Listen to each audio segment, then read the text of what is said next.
Welcome students. तो आम start करवा। तो आम प्रीवियस क्लास रे पढ़ी थे व्हाइल लूप पढ़ते। तो व्हाइल लूप विषय में तुमको कही व्हाइल भितर केमती आम इफ यूज करती ताको भी मुझे। तो आज आम पढ़ा फॉर लूप पढ़ा। तो से स्क्रीन स्क्रीन रिप्रेजेंट करुच्ची आम हूँ पढ़ा तुमको जहाँ कह देखेबी तुम सब पढ़ा देखा।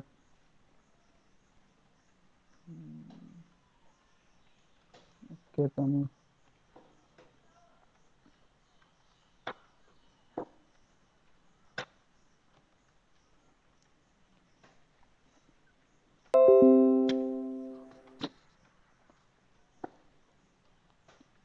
तो आम प्रीवियस क्लास रे पढ़ी थे कौन ना व्हाइल लूप आम सब टोटाली पढ़ी थे। व्हाइल लूप कौन, व्हाइल लूप को आम केमिति यूज करती, केमिति आम व्हाइल लूप को यूज करके गोटे स्टेटमेंट को आम रिपीटेडली आम लिखि पारती। तो सपोज मुझे तुम जो एग्जांपलटा नहीं गोटे देवप्रसाद बोली प्रिंट करके देखी जो आम जो मुझे तुमको प्रथम कही जो आम कौन करती ना कौन स्टेटमेंट को रिपीटेडली लिखापी चाहती तो आम इनिशियली कौन करते ना से स्टेटमेंट को आम तापर आम हूँ कॉपी पेस्ट करी प्रिंट। सपोज मुझे तुमको कल जो एग्जांपलटा मुझे सपोज यहाँ मत क्लियर कर दिए। सपोज मुझे तुमको कल व्हाइल लूप बेले तुमको देती सब देवप्रसाद ना को प्रिंट करके 5 थर 10 थर आम जिते थर भी चाहूले तुमको मुझे प्रिंट करके देखा केमी आम प्रिंट कर गोटे ना को रिपीटेडली व्हाइल लूप यूज करी। तो मुझे तुमको कल से काली तुम्हें तार एग्जांपल भी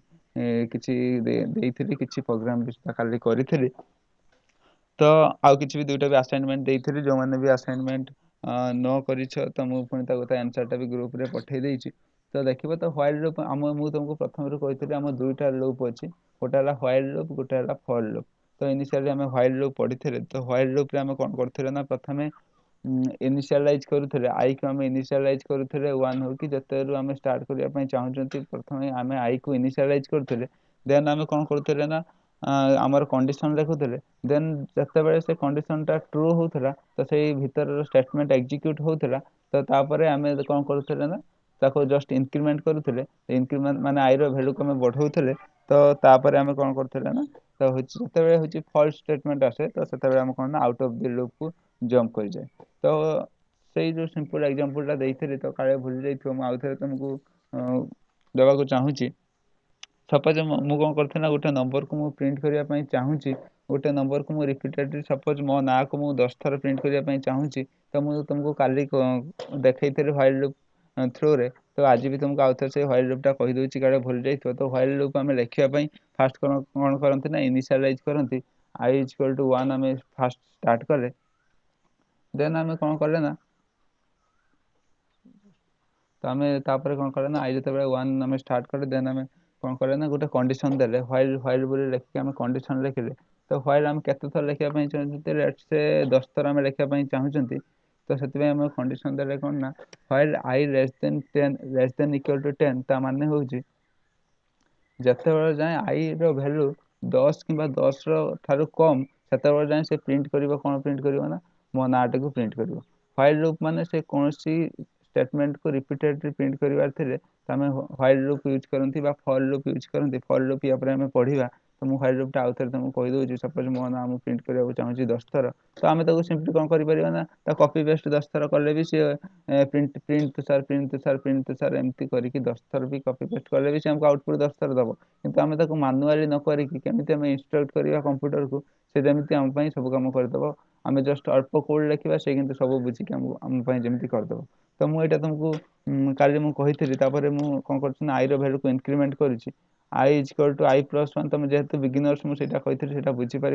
आई प्लस इक्वल टू 1 तो तुम यहाँ यूज कर i equal to i plus 1 ताने हूँ आई रैल्यू को इंक्रीमेंट करुच्ची। तुमको मुझे काली कही कौन आई आम भैल्यू प्रथम 1 रु स्टार्ट है जिते ये आसला कंडीशन चेक कला जिते आई रैल्यू लेस देन इक्वल टू 10 जिते जाए ट्रू देन से जाए भीतर को पशिला सपोज आई रैल्यू 1 तो 1 टा 10 ठार सान देन से भीतर को पशिला तुषार प्रिंट कला। देन से ये आसला बर्तमान आई रैल्यू प्रथम आम 1 इनिशियलाइज करते बर्तमान आई रैल्यू आई प्लस 1 माने 1 प्लस 1 इक्वल टू 2 हो गला बर्तमान आई रैल्यू होगा 2। देन सी ए लूपटा एठी गला पुणी व्हाइल को गला पुणी एठी चेक कला वर्तमान पे हमर आई रो वैल्यू एजी 2 तो 2 टा 10 रो माने 2 टा 10 रो सानो ना बड़ तो देखिला हां सानो तो कंडीशन ट्रू अछि देन पुणी भीतर को पसिला पुणी प्रिंट करा ट्रू एमिति पसिला पुणी वर्तमान पे आई रो वैल्यू 2 + 1 3 हे गला पुणी व्हाइल को गला एमिति लूपटा कंटिन्यू कला जते 10 हे गला आई रो वैल्यू 10 तो एठी जाई देखिला कोन ना 10 टा लेस देन इक्वल टू 10 तो ठीक अछि तो से प्रिंट कला कोन तो तापर वर्तमान पे आई रो वैल्यू गला 11 11 जते जाई के चेक कला कंडीशन चेक कला 11 less than equal to 10 Etah false हे गला माने हमर कंडीशन टा फॉल्स होची 11 टा 10 टा सामने किबा 10 समान ने तो सेटू कोन कला ना से आउट ऑफ द लूप पळे आछला ता माने एमती से वर्क करछि तो ता माने से 10 थरा जाय जते जाय कंडीशन ट्रू सेते जाय से कोन करछि ना प्रिंट करि चलिबो जते पई कंडीशन टा फॉल्स हे जिवो सेते से आउट ऑफ द लूप को जंप करि आछिबो तो मु एटा रन करिकि तुमको देखौछि से तुमको कोन दबो ना 10 थरा तुषार प्रिंट करबो सॉरी सिंटैक्स एरर काइना व्हाइल रे मु देई नै कॉलन मार्क हमें फॉर रे व्हाइल रे और इफ रे सब कॉलन मार्क दवा पई बाउंड न रे से एरर देखबो मु तापर तबे आउथरे रन करूछि से मते कोन करछन तुषार टा 10 थरा प्रिंट करिकि दोछि तो एटा थरा हमर व्हाइल स्टेटमेंट व्हाइल रे हम कोन करथिले ना सब मैन्युअली करूथिले मैन्युअली माने तो हम प्रिंट न करिकि एथि मैन्युअली हम कोन करथिले वर्तमान पई आई रो वैल्यू को हमें मैन्युअली कोन करथिले ना इनिशियलाइज करथिले तापर हम कोन करथिले ना आई रो वैल्यू को हम कोन करथिले ना इंक्रीमेंट और डिक्रीमेंट करथिले इन द केस हम इंक्रीमेंट करछंती तापर हम कंडीशन दउथिले तो एते सारा काम हम करथिले इनिशियलाइज करथिले इंक्रीमेंट करथिले तो एतिकी सब हम काम करूथिले तो फॉर लूप म आज तुम कहबी तो फॉर लूप रे हमको इनिशियलाइज करिया पई पड़ियोनी फॉर लूप केमिति काम करे फॉर लूप ता गोटे सीक्वेंस रे काम करे तो केमिति मु कहबी तुमको सपोज मु खाली व्हाइल रे मु गोटे एग्जांपल थ्रो रे कहिरे तुम बुझी परिबो इजीली तो व्हाइल लूप रे हम काल जो प्रिंट करथिले सपोज 1 टू 100 हम नंबर प्रिंट करिया पई चाहिबा तो एठी हम कोन करबा ना सपोज मु एठी कोन करना आई लेस देन इक्वल टू 100 मु बहुत बड़ नबो तो 1 रो 10 लेवल 1 रो 15 जे हम प्रिंट करिया पई चाहिबा तो एठी प्रिंट मु तुषार न करी मु एठी प्रिंट कोन करबी ना मु एठी तुषार बोली प्रिंट न करी मु से आई रो वैल्यू प्रिंट करिया पई चाहूची तो एठी हम कोन करले ना आई 1 रो स्टार्ट हबो जते जाय आई लेस देन इक्वल टू 15 थिबो सेते बेले जाय आई रो वैल्यू हम प्रिंट करी जिबा तो एटा हम व्हाइल लूप थ्रू रे हम ते प्रिंट करिवि देखो मु रन करछि हमर आउटपुट कोन आसुछि तो 1 रो 15 जाय आसला वैल्यू तो जोटा हम व्हाइल लूप यूज करी परिबा सेटा भी हम फॉर लूप यूज करी परिबा तो एटा फॉर लूप यूज करी करले हमको कोन बेनिफिट मिलिबो हमको बेनिफिट एया मिलिबो हमको इनिशियलाइज करिया पई किछि पड़िबोनी से सब फॉर लूप टा गोटे सीक्वेंस रे काम करे जोटा कि माने बाय डिफॉल्ट हम ए सीक्वेंस भीतर हम चाहउचंती ए रेंज भीतर चाहउचंती तो फॉर टा डिपेंड करे इन द केस ऑफ रेंज तो केमिति लिखिबा को हम व्हाइल स्टेटमेंट रे एतिकी लिखुथिले तो फॉर स्टेटमेंट रे सपोज हम 1 रो 15 जाय प्रिंट करिया पई चाहिबा तो फॉर स्टेटमेंट रे हम केमिति लिखिबा जोटा कि मु तुमको देखौछ हम फॉर यूज करके एटा केमिति लिखिबा तो इन द पर हम जते यूज करबा बहुत सारा केस रे हमको फॉर यूज करके लिखिया पई इजी हबो फॉर लिखिले हमको सुविधा हबो कम लाइन रे कोड यूज हबो तो एटा को हम फॉर यूज करी केमिति लिखिबा मु तुमको सेटा देखौछ जेटा एटा हम रहला व्हाइल हम यूज करके लिखिले तो फॉर यूज करके हमें को एमती रखिबा इनिशियलाइज किछि दरकार नै तो फॉर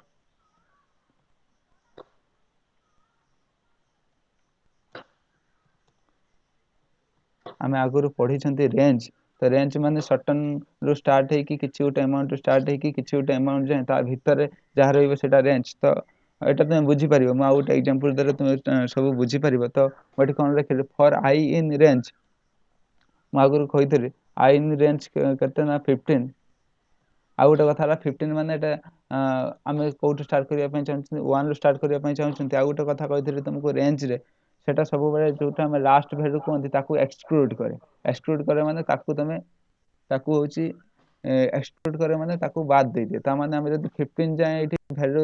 दबा तो से कोन करबो ना 14 जाय प्रिंट करबो 15 की एक्सक्लूड करबो ता माने हम एठी वैल्यू 16 जाय दबा ता for i in range 1 to 16 ता माने 1 रो स्टार्ट हबो 16 को एक्सक्लूड करके 15 जाय प्रिंट करबो ता हम एठी कोन प्रिंट करिया पई चाहिबा फॉर रे सुदा हम कॉलन दवा पई पड़िबो तुम एंटर मारला पर फॉर भी सुदा गोटे प्रॉपर आइडेंटिफिकेशन फॉलो करे माने सर्टेन स्पेस को फॉलो करे तो मु एठी कोन करिया पई चाहिबी प्रिंट करिया पई चाहिबी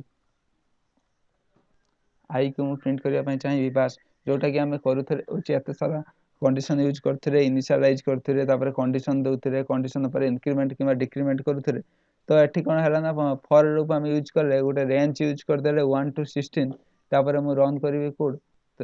तो से मते देखो आउटपुट से 1 टू 15 देला ता माने हम जो चारि लाइन रो कोड लिखुथिले व्हाइल रे तो ताको हम फॉर यूज करके दुई लाइन रे कोड रे हम करि परिया बहुत हमर कोड टाइम बंची जीवो बहुत भी समय बंचीबा कोन होबो ना कोड रो लेंथ भी बहुत कम हे छिवो तो एटा गोटे सिंपल थेरा फॉर लूप हम यूज केमति करबा तो एटा को छाडा मु तुमको आ गोटे देखौ जे फॉर रे हमें जे कोनसी किछि यूज कर परिबा फॉर हमें लिखबा suppose I in x just एटा गोटे भलो एग्जांपल मु तुमको गोटे दउची सपोज गोटे हमें लिस्ट गोटे डिफाइन करले लिस्ट भी छाडा मु गोटे स्ट्रिंग डिफाइन करली सपोज मो नाम डिफाइन करली तुषार गोटे लिस्ट डिफाइन करली तापर मु एठी लिखिली कोन ना फॉर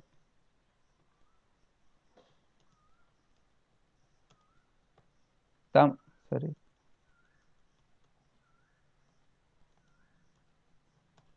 तो एठी मु कोन लिखिली ना फॉर आई इन एक्स ता माने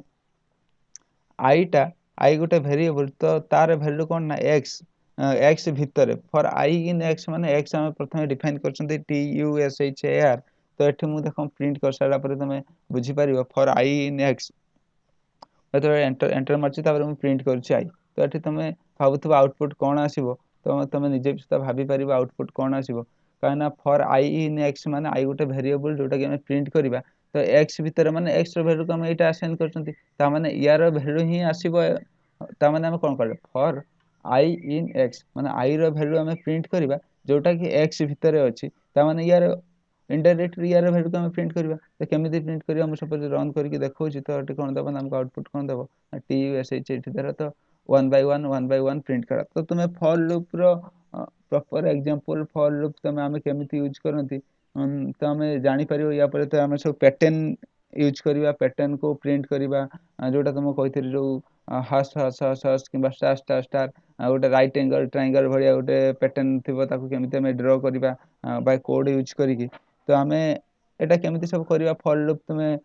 परे देखिबो नेक्स्ट क्लास किबा या पर हमें ब्रेक या कंटिन्यू पास पढै सारला परे तापर त मु से पैटर्न को प्रिंट करिबि तो सेतबेले फॉर लूप रे केमिति हमें यूज करछन्ती व्हाइल बदले रे फॉर लूप केमिति यूज करछन्ती सेटा देखिबो तापर फॉर पर फॉर भितर आ गोटे फॉर जो नेस्टेड फॉर केमिति यूज करछन्ती देखिबो तो तुमको आ गोटे एग्जांपल दउची जोटा कि हमें काली भी से एग्जांपल टा करिथिले मु भी तुमको असाइनमेंट भी से एग्जांपल टा देइथिली तमे मु सेटा फास्ट व्हाइल रे करके देखौची तापर तक हमें व्हाइल यूज न करके फॉर फॉर केमिति यूज करके ताको हमें शॉर्ट करि परिबा सेटा भी मु तुमको देखैबी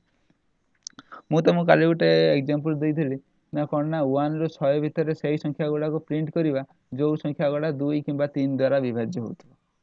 किबा 2 एवं 3 द्वारा विभाज्य होतबो 2 एवं 3 एवं 2 किबा 3 भितर बहुत डिफरेंस अछि 2 एवं 3 माने जो गुडा माने 6 6 हला कि 12 12 हला माने जो गुडा उभय 2 और 3 द्वारा विभाज्य होतबो 2 किबा 3 माने होची माने 2 द्वारा हेले चलिबो 3 द्वारा हेले चलिबो किबा उभय द्वारा हेले भी चलिबो जोटा कि हम लॉजिक गेट रे पढिथिले और गेट और एंड गेट तो सेटा मु तुमको प्रथमे फॉर यूज प्रथमे व्हाइल यूज करके कहिबी तापर तुमको मु फॉर यूज करके तापर मु तुमको फॉर यूज करके कहिबी तो हमें केमिति सेटा को व्हाइल फास्ट यूज करके करबा तापर हमें ताको फॉर यूज करी करबा तो केमिति कोन करबा तापर तुम एते देखिबो कोठी व्हाइल बदले हमें फॉर यूज करले हम इजीली हेई पारु तो तुम व्हाइल और फॉर रो डिफरेंस जानि परिबो जोठी फॉर यूज करी होबो सेठी भी व्हाइल यूज करी होबो किंतु हमको बेनिफिटेड को समय रे कोटा होउची तो हमें ता ऊपर फोकस करके सेटा ही सेही अनुसार हमें करबा तो मु फास्ट एटा तुमको व्हाइल लूप रे करके देखौची फास्ट व्हाइल लूप रे कोन करथिले ना फास्ट हमें कोन करथिले ना इनिशियलाइज करथिले फास्ट i = 1 नउथिले इनिशियलाइज करथिले देन हमें कोन करथिले ना कोन करथिले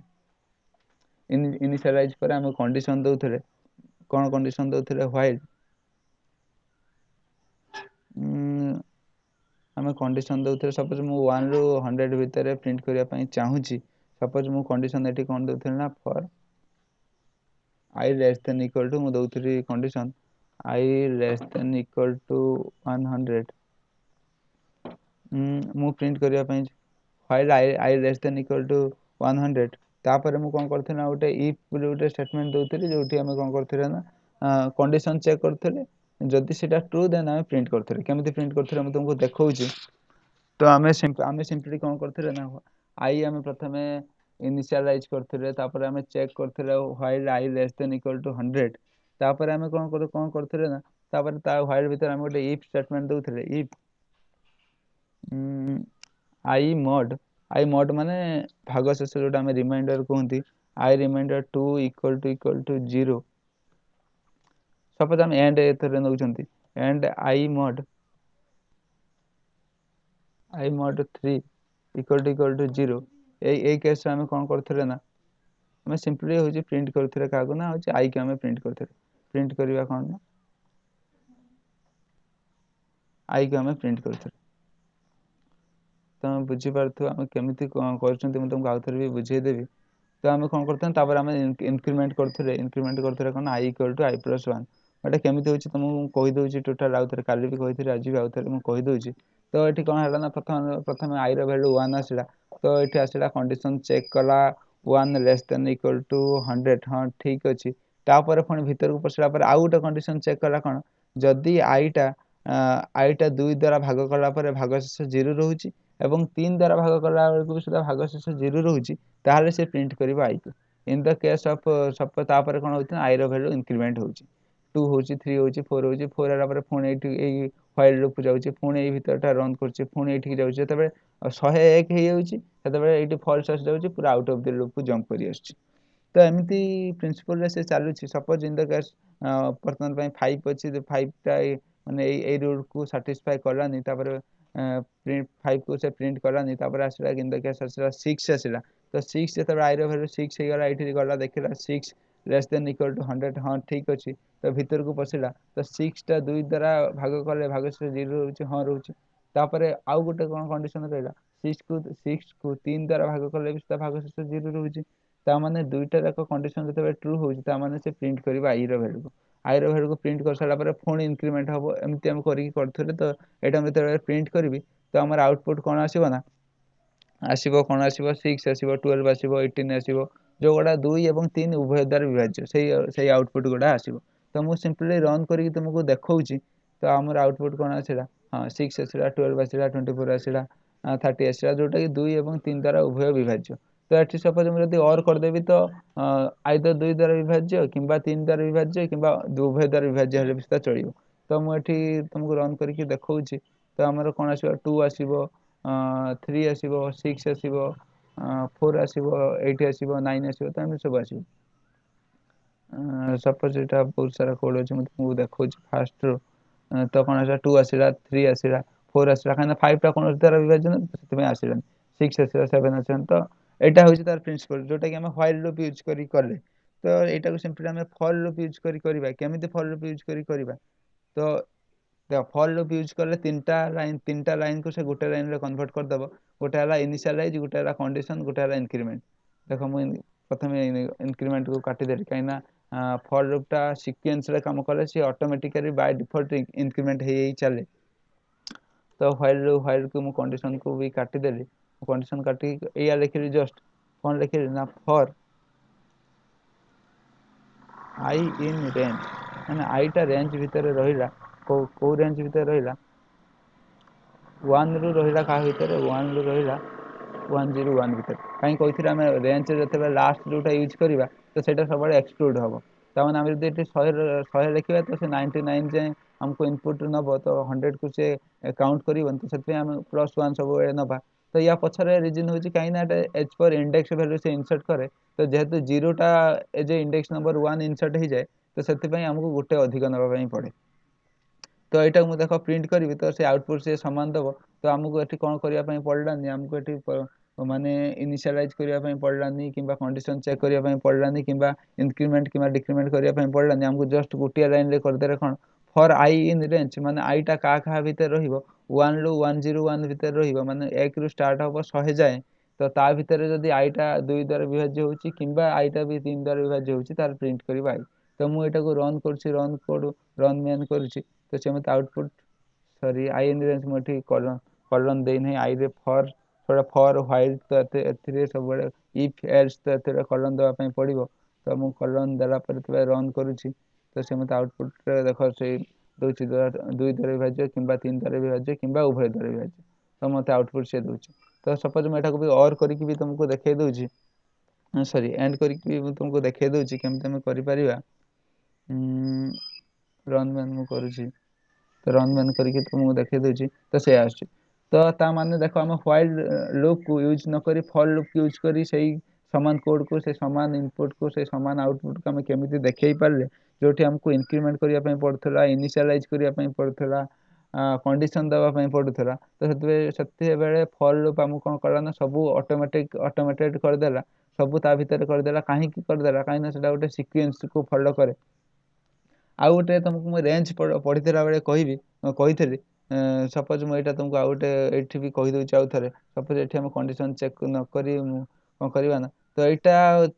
ତ ରେଞ୍ଜ ଭିତରେ ଆମେ ଯାହା ଲେଖନ୍ତି ଫାର୍ଷ୍ଟ ୱାନ୍ ଇଜ୍ ଯୋଉଠୁ ଷ୍ଟାର୍ଟ ହବ, ଲାଷ୍ଟ ୱାନ୍ ଇଜ୍ ଯୋଉଟା ମାନେ ସେଇଟାକୁ ଏକ୍ସକ୍ଲୁଡ୍ କରିକି ତା ପ୍ରିଭିୟସ୍ ଭ୍ୟାଲୁ ଯାଇ ସେ ନବ। ଆଉ ଆମେ ଥାର୍ଡ ଯଦି ନ ଦଉଛନ୍ତି କିଛି ଥାର୍ଡ ପାରାମିଟର ତ ସେଇଟା ବାଇ ଡିଫଲ୍ଟ 1 1 1 1 କରି କାଉଣ୍ଟ କରିକି ନବ। ଆମେ ଯଦି ଥାର୍ଡ ପାରାମିଟର ଦବା h2 ତ ସେଇଟା ରହିବ ତାର ଡିଫରେନ୍ସ, ତା ମାନେ ସେ 1 ରୁ ଷ୍ଟାର୍ଟ କରିବ, 101 କୁ ଏକ୍ସକ୍ଲୁଡ୍ କରିକି 100 ଯାଏ ନବ, କିନ୍ତୁ ତା ଭିତରେ ସବୁ ଗୁଡାକର ଡିଫରେନ୍ସ ମଝିରେ କେତେ 2 2 2 2 ଥିବ। ତ ଏ ଯେ ଥାର୍ଡ ପାରାମିଟର ହଉଛି ତ ଡିଫରେନ୍ସ ବା ଇଟରେସନ, ତ ସେଇଟା କ'ଣ କରେ ନା ଫାର୍ଷ୍ଟ ଆଉ ଲାଷ୍ଟ ଭିତରେ ଯେତିକି ବି ସଂଖ୍ୟା ଆସିବ ତାର ଡିଫରେନ୍ସ ସେତିକି କରି ଯିବ। ଯଦି ଆମେ ଥାର୍ଡ ପାରାମିଟର କିଛି ପାସ୍ କରୁନାହାନ୍ତି ତାହେଲେ ସେ ବାଇ ଡିଫଲ୍ଟ 1 ବୋଲି ନବ, ତ 1 1 କ୍ରସ୍ କରି ଯିବ। ତ ଏଟାକୁ ମୁଁ ଯେତେବେଳେ ଦେଖ ପ୍ରିଣ୍ଟ କରିବି ତ କ'ଣ ଆସିବ ନା 1 ଆସିବ, ତାପରେ 3 ଆସିବ, ତାପରେ 5 ଆସିବ, ତ ଏମିତି ଆସିବ। ତ ମୁଁ ରନ୍ ମ୍ୟାନ୍ କରୁଛି ତ କେମିତି ଆସିଲା ଦେଖ ସଂଖ୍ୟାଟା, 1 ଆସିଲା, 3 ଆସିଲା, 5 ଆସିଲା। ସପୋଜ ମୁଁ ଏଟାକୁ କହିବି 6 ମୁଁ ନେଇକି କରିବି ତ ସେ କ'ଣ କରେ ନା 1 ରୁ ଷ୍ଟାର୍ଟ କରିବ, ଦେନ୍ ତାପରେ 6 ଆଡ୍ କରି ଯିବ, ତ 7 ଆସିବ, ତାପରେ 13 ଆସିବ, ତ ଏମିତି ଆସିବ। ତ ଦେଖିବା ଆମେ 1 ଆସିଲା, 7 ଆସିଲା, 13 ଆସିଲା। ତ ଥାର୍ଡ ପାରାମିଟର ଆମେ ଯେତିକି ଦବା ତ ସେଇଟା ରହିବ, ତାପରେ ମାନେ ଫାର୍ଷ୍ଟ ପରେ ସେତିକି ଡିଫରେନ୍ସ ରହିକି ଯିବ। ଯଦି ଆମେ କିଛି ନ ଦଉଛନ୍ତି ଥାର୍ଡ ପାରାମିଟର ତାହେଲେ ସେଟା କ'ଣ ହଉଛି ବାଇ ଡିଫଲ୍ଟ 1 ବୋଲି କାଉଣ୍ଟ କରିବ। ସପୋଜ ଏଠି ଆମେ ଗୋଟେ କାମ କରିବା, ଆମେ ଗୋଟେ ସମଥିଙ୍ଗ କିଛି ଗୋଟେ ଡିଫରେଣ୍ଟ କରିବା ପାଇଁ ଟ୍ରାଏ କରିବା। ସପୋଜ ଆମେ 1 ରୁ ଷ୍ଟାର୍ଟ କଲେ 100 ଯାଏ ନେଲେ, ସପୋଜ ମୁଁ କହିବି ନା ମୁଁ 101 ରୁ ଷ୍ଟାର୍ଟ କରିବି 1 ଯାଏ ନେବି, କ'ଣ କରିବି ନା ମୁଁ ରିଭର୍ସ ୱେରେ ପ୍ରିଣ୍ଟ କରିବା ପାଇଁ ଚାହୁଁଛି 101 କୁ। ସପୋଜ ଏଟା ଫାର୍ଷ୍ଟ ଯାହା ହବ ତ ସେଇଠୁ କାଉଣ୍ଟ ହବ। ସପୋଜ 100 ରୁ ଷ୍ଟାର୍ଟ କରିବି, ମୁଁ କୋଉଠି ଯାଏ ନେବା ପାଇଁ ଚାହୁଁଛି, 1 ଯାଏ ନେବା ପାଇଁ ଚାହୁଁଛି, 100 ରୁ ଷ୍ଟାର୍ଟ କରିବି, 1 ଯାଏ ନେବା ପାଇଁ ଚାହୁଁଛି, ପ୍ରିଣ୍ଟ କରିବି। ତ ମୁଁ ଥାର୍ଡ ପାରାମିଟର କିଛି ପାସ୍ କରୁନି, ମାନେ ସପୋଜ ସେ ବାଇ ଡିଫଲ୍ଟ 1 1 କରି ଯିବ। ସପୋଜ ମୁଁ ପ୍ରିଣ୍ଟ କରିକି ଦେଖୁଛି ଆସୁଛି କି ନାହିଁ, ରନ୍ କରୁଛି ତ ସେ ମୋତେ ଆଉଟପୁଟ କିଛି ଦେଖାଉ ନାହିଁ। ତ ଏଠି ସପୋଜ ମୁଁ ଏଠି 1 ନ ନେଇ ଥାର୍ଡ ପାରାମିଟର ମୁଁ ସପୋଜ ପାସ୍ କରୁଛି, ଦେଖିବା କ'ଣ ହେଉଛି। ତ ସପୋଜ ଥାର୍ଡ ପାରାମିଟର ମୁଁ 2 ବୋଲି ପାସ୍ କରୁଛି, ଦେନ୍ ମୁଁ ଏବେ ରନ୍ କରୁଛି, ଦେଖିବା ମୋତେ କିଛି ବି ଆଉଟପୁଟ ଦେଖାଉନି। ଏଇଥିପାଇଁ ଆଉଟପୁଟ ଦେଖାଉନି, କାହିଁକି ଦେଖାଉନି, ଯେହେତୁ ଆମେ ଗୋଟେ ବଡ଼ ସଂଖ୍ୟାରୁ ଷ୍ଟାର୍ଟ କରୁଛନ୍ତି, ସାନ ସଂଖ୍ୟା ଯାଏଁ ଯାଉଛନ୍ତି, ତ ତାହାର ଇଟରେସନଟା କେବେ ପ୍ଲସରେ ଯିବନି, ତା ଇଟରେସନଟା ସବୁବେଳେ ମାଇନସରେ ଯିବ। ସପୋଜ ଏଠି ମୁଁ -1 ପାସ୍ କରିବି, ତ ଆଇ ଥିଙ୍କ -1 ପାସ୍ କଲେ ଇଟରେସନଟା -1 1 1 କମି ଯିବ। ତ 100 ରୁ ଷ୍ଟାର୍ଟ ହବ, କମି ଯିବ। ଦେଖିବା ରନ୍ ମ୍ୟାନ୍ କରିବା। ହଁ ଠିକ ଅଛି। ତ ଏଥିପାଇଁ ମୁଁ କହିଲି, ତ ଆମେ ଯେହେତୁ ବଡ଼ ସଂଖ୍ୟା ଯାଉଛନ୍ତି ତ ସେଥିପାଇଁ ଆମକୁ ଥାର୍ଡ ଭ୍ୟାଲୁ ପାସ୍ କରିବା ପାଇଁ ପଡ଼ିବ, ଯୋଉଟାକି -1 -1 ମାନେ ଗୋଟେ କମେଇ ଯିବ। ଆଉ ଗୋଟେ କଥା କହିଥିଲି, ଆମେ କ'ଣ ନା ଯୋଉଟା ଆମର ଲାଷ୍ଟ ସେକେଣ୍ଡ ଭ୍ୟାଲୁ ତ ସେଇଟାର ଯଦି ସେଇ ଭ୍ୟାଲୁ ଯାଏଁ ଆମେ ପ୍ରିଣ୍ଟ କରିବା ପାଇଁ ଚାହୁଁଛନ୍ତି, ସପୋଜ ଆମେ 1 ଯାଏଁ ପ୍ରିଣ୍ଟ କରିବା ପାଇଁ ଚାହୁଁଛନ୍ତି, ତ minus in the case of that case ଆମେ କ'ଣ କରିଥିଲେ ନା +1 ଯାଏଁ ଦଉଥିଲେ। ସପୋଜ ଆମେ 100 ଯାଏଁ ପ୍ରିଣ୍ଟ କରିବା ପାଇଁ ଚାହୁଁଛନ୍ତି, ତ ଆମେ ଏଠି 101 ପାସ୍ କରୁଥିଲେ। ତ ଏଠି ସେମିତି ଆମେ 1 ଯାଏଁ ପ୍ରିଣ୍ଟ କରିବା ପାଇଁ ଚାହୁଁଛନ୍ତି, ମାନେ ଯେହେତୁ ଏଟା ରିଭର୍ସ ୱେରେ ଯାଉଛି, ଦେନ୍ ଏଠି କ'ଣ କରିବା ପାଇଁ ପଡ଼ିବ ନା -1 ଯାଏଁ ପ୍ରିଣ୍ଟ କରିବା ପାଇଁ ପଡ଼ିବ। ତ ଇନ୍ ଦ କେସ୍ -1 ପ୍ରିଣ୍ଟ କଲେ 0 ହବ। ତ ଆମେ 100 ରୁ ଷ୍ଟାର୍ଟ କରିବା, 0 ମାନେ 0 କୁ ଏକ୍ସକ୍ଲୁଡ୍ କରିକି 1 ଯାଏଁ କାଉଣ୍ଟ କରିବ, ତ -1 ଇଟରେସନରେ ମାନେ -1 କରି ଯିବ। ତ ମୁଁ ଏଠି ରନ୍ କଲେ ତ 100 ରୁ ଷ୍ଟାର୍ଟ କରିବ ସିଏ, ତ 1 ଯାଏଁ ଯିବ। ତ ଦେଖିପାରୁଥିବ 100 ରୁ ଷ୍ଟାର୍ଟ କରିକି ଉପରୁ ରିଭର୍ସ ୱେରେ ଆସିଛି, 1 ଯାଏଁ ଆସିଛି। ତ ଏଇଟା ହେଲା ତୁମର ଫର୍ ଲୁପ୍। ଆହୁରି ଆମେ ଫର୍ ଲୁପ୍ ବିଷୟରେ ପଢ଼ିବା, ଯେତେବେଳେ ଆମେ ପ୍ୟାଟର୍ନ ପ୍ରିଣ୍ଟ କରିବା, ଫର୍ ଲୁପ୍ ପଢ଼ିବା, ଫର୍ ଭିତରେ ଫର୍ ନେଷ୍ଟେଡ୍ ଫର୍ ପଢ଼ିବା। ତ ତ ହ୍ୱାଇଲ୍ ଲୁପ୍ ଆଉ ଫର୍ ଲୁପ୍ ଆମେ ଯେତିକି ବି ପଢ଼ିଲେ ତ କାହାର କିଛି ବି ଡାଉଟ୍ ଅଛି କୁହ। ହେଉଛି ତ ଦେଖିବା କେଉଁଟା ବୁଝିହେଲାନି କ'ଣ କଲାନି। ତ କାହାର ବି କିଛି ବି ଡାଉଟ୍ ଅଛି ଫର୍ ଲୁପ୍ ଆଉ ହ୍ୱାଇଲ୍ ଲୁପ୍ ଯେତିକି ବି ପଢ଼ିଲେ କାହା ଡାଉଟ୍ ଅଛି କୁହ। ତାପରେ ମୁଁ ଷ୍ଟାର୍ଟ କରିବି କ'ଣ ନା 3ଟା ହ୍ୱାଇଲ୍ ଲୁପ୍ ଆଉ ଫର୍ ଲୁପ୍ରେ କେମିତି ଆମେ ସବୁ ଫର୍ ଲୁପ୍ ଆଉ ହ୍ୱାଇଲ୍ ଲୁପ୍ରେ କେମିତି ଆମେ କଣ୍ଟିନ୍ୟୁ ବୋଲି ଗୋଟେ ଷ୍ଟେଟମେଣ୍ଟ ୟୁଜ୍ କରିବା, ବ୍ରେକ୍ ବୋଲି ୟୁଜ୍ କରିବା, ଆଉ ପାସ୍ ୟୁଜ୍ କରିବା, କେମିତି ୟୁଜ୍ କରିବା, ତା ୟୁଜ୍ କଲେ ଆମର ବେନିଫିଟ୍ କ'ଣ ମିଳିବ, କ'ଣ ଆମେ କରିପାରିବା। ତ ଦେଖିବା। ତ ଏତିକି ଭିତରେ କ'ଣ ହେଉଛି କିଏ ବୁଝି ନ ପାରିଲା କୁହ। ଆଉ ଗୋଟେ କଥା ହେଉଛି କିଛି ପିଲା ଜଏନ୍ କରିନାହାନ୍ତି, ସେମାନଙ୍କର କ୍ଲାସ୍ ଷ୍ଟାର୍ଟ ହେଇଗଲାଣି। ତ ସେମାନେ ଆଜି ରେକର୍ଡେଡ଼ ଭିଡ଼ିଓ ମୁଁ ତାଙ୍କୁ ପଠାଇଦେବି, ଦେଖିଦେବେ। ତ କାଲି ପାଖରୁ କି କାଲି ପରଠାରୁ ତ ଆମ ଗ୍ରୁପ୍ରେ ଗୋଟେ ମ୍ୟୁଚୁଆଲି ଯେଉଁ ସମୟରେ ସବୁ ପିଲା ମାକ୍ସିମମ୍ ପିଲା ଆଭେଲେବୁଲ୍ ହେଇପାରିବେ ତ ସେଇ ସମୟରେ ଆମେ କ୍ଲାସ୍ ଷ୍ଟାର୍ଟ କରିବା। ଯେହେତୁ ସମର ଭ୍ୟାକେସନ୍ ସରିଯାଇଛି, ବହୁତ ପିଲା ତାଙ୍କର କ୍ଲାସ୍ କରୁଛନ୍ତି, ତାଙ୍କ କଲେଜ ହଉ କିମ୍ବା ଟ୍ୟୁସନ୍ରେ କ୍ଲାସ୍ ଆରମ୍ଭ ହେଇଗଲାଣି। ଏଇଟା ଯେହେତୁ ପ୍ରିଫରେବଲ୍ ଟାଇମ୍, ସବୁ ଏଇ ଟାଇମ୍ ଜୋନ୍ ଭିତରେ କ୍ଲାସ୍ ରଖିଦେଉଛନ୍ତି। ତ ଆଜି କ୍ଲାସ୍ ସରିଲା ପରେ ଆଜି ଗ୍ରୁପ୍ରେ ଯେକୌଣସି ଯେଉଁ ସମୟରେ ବହୁତ ପିଲା ଆଭେଲେବୁଲ୍ ହେଇପାରିବେ ତ ସେଇ ସମୟରେ ଆମେ କ୍ଲାସ୍ ଟାଇମ୍ଟାକୁ ଚେଞ୍ଜ କରିଦେବା। ତ ଯେତିକି ବି ଏଇଠି ଅଛ ତ ହ୍ୱାଇଲ୍ ଲୁପ୍ ଆଉ ଫର୍ ଲୁପ୍ ଭିତରେ କ'ଣ କିଏ ବୁଝି ନ ପାରିଲ କୁହ। ତାପରେ ଆମେ ଦେଖିବା।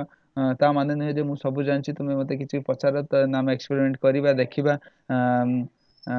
ରନ୍ କରିବା। ରନ୍ କଲା ପରେ କ'ଣ ହେଉଛି, ଏରର୍ ଦେଉଛି ଦେଖିବା, ଏରର୍ରେ କ'ଣ କ'ଣ ଏରର୍ ଦେଉଛି ତାକୁ ଆମେ କେମିତି ମୋଡ଼ିଫାଏ କରିକି ପାରିବା। ତ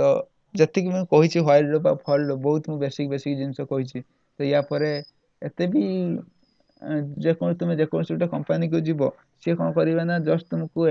ଏଇଗୁଡ଼ା ହିଁ ପଚାରିବେ, ବେସିକ୍ ପଚାରିବେ। ଆଉ ତାଙ୍କର କମ୍ପାନୀର ଯାହା ବି କାମ ଥିବ ସିଏ ତୁମକୁ ଶିଖାଇ ଦେବେ। ସେ ଫିଲ୍ଡକୁ ଗଲେ ସେ 2 ମାସ 3 ମାସ ଟ୍ରେନିଂ ନେଲା ପରେ ତୁମେ ସବୁ କରିପାରିବ ସେ କାମ।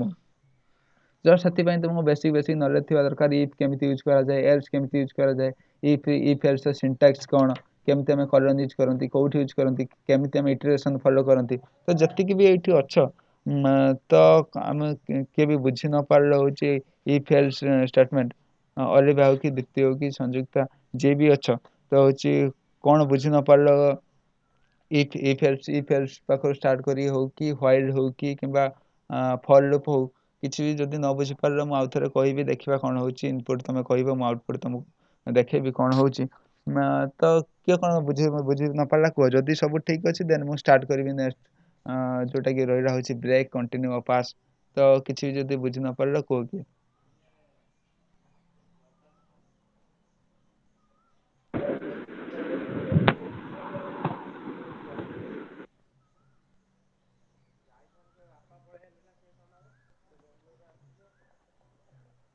କିଏ ବି ବୁଝି ନ ପାରିଲା, ଯାହା ବି କିଛି ବି ବୁଝି ନ ପାରିଲା, କିଛି ବି ଡାଉଟ୍ ଆସିଛି ପଚାର। ତ ଆମେ ମିଶିକି ସଲ୍ଭ କରିବା, ଦେଖିବା କ'ଣ କ'ଣ ହେଉଛି ନା ଆଉଟପୁଟ୍ ଆସୁଛି, ଆମେ ସବୁ ଦେଖିବା। ତ କ'ଣ ବି ଡାଉଟ୍ ଆସୁଛି କିଛି ବି ପଚାର।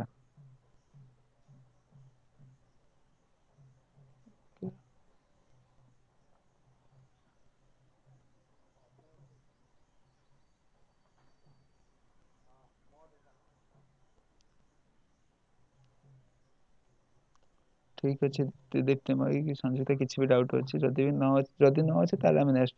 ଷ୍ଟାର୍ଟ କରିବା।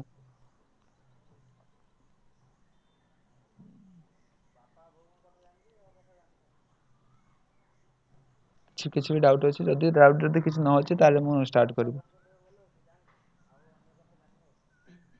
ଡିଜିଟ୍ର ଏକ୍ଜାମ୍ପଲ୍ କିଛି ଟ୍ରାଏ କରିବ ମାନେ କେଉଁଥିରେ କ'ଣ ୟୁଜ୍ କରିକି।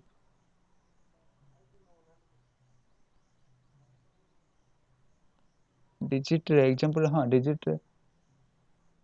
ଡିଜିଟ୍ରେ ଏକ୍ଜାମ୍ପଲ୍ ୟୁଜ୍ କରିକି ମାନେ ତୁମେ କହୁଛ ପଏଣ୍ଟ ଭ୍ୟାଲୁ ଆମେ ହେଉଛି ୟୁଜ୍ କରିବା, ପଏଣ୍ଟ ଭ୍ୟାଲୁ ଆମେ ୟୁଜ୍ କରିବା ଫର୍ ଲୁପ୍ ୟୁଜ୍ କରି।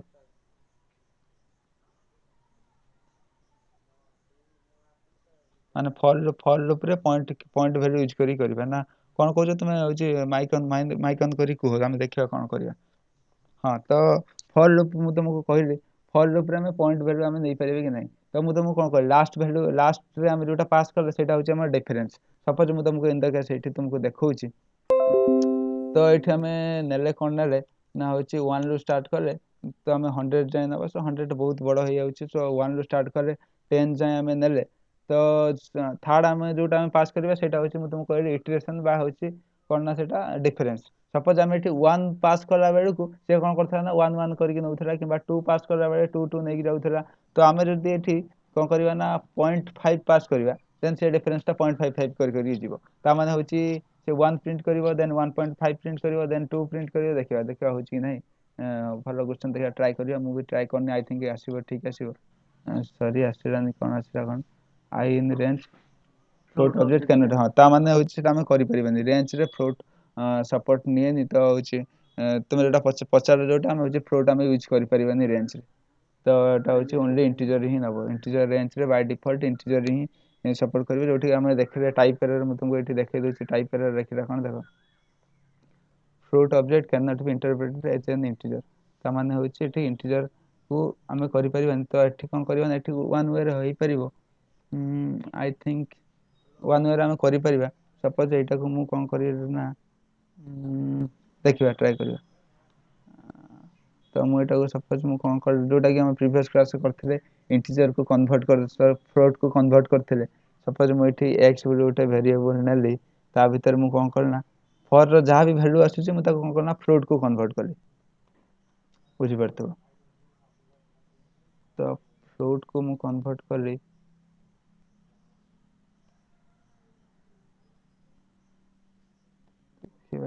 जस्ट लेट मी ट्राई मुझे कन्फर्म नहीं आसबि कि नहीं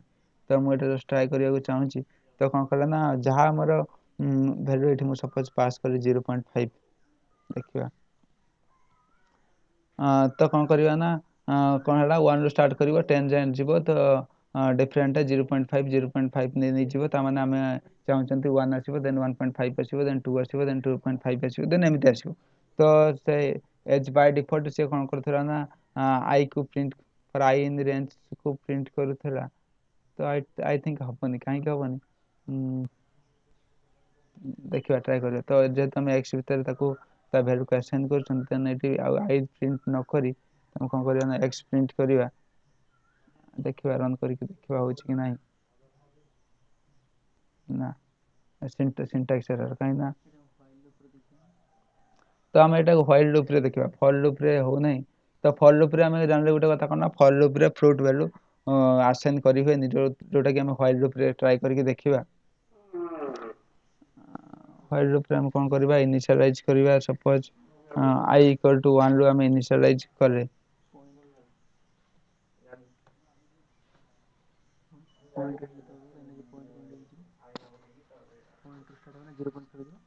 सपोज आम 1 रु स्टार्ट करबा देन हो 0.5 बढ़े बढ़े के जीवा 1.5 1.5 कर जीवा देन आम कौन करबा एंटर एंटर मु मारुछि देन जस्ट ट्राई करबा आम कौन दबा गोटे कंडीशन दबा while i less than equal to 10 आम प्रिंट करबा कौन ना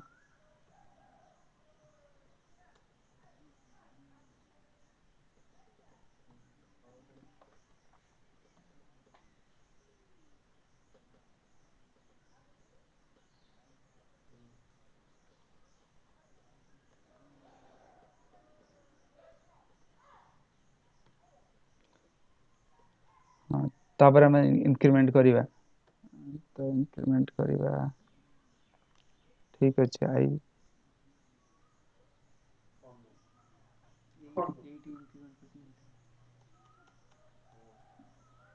हम आई वैल्यू को प्रिंट करबा देन हम कौन करबा इंक्रीमेंट करछु तापर जो 1 1 इंक्रीमेंट करते रेट हम 0.5 इंक्रीमेंट करबा तो देखबा होची कि नहीं तो आई इक्वल टू कौन करला ना आई प्लस तो आई प्लस 1 लिखते रे आई प्लस कौन करबा ना 0.5 लिखबा तो देखबा होची कि नहीं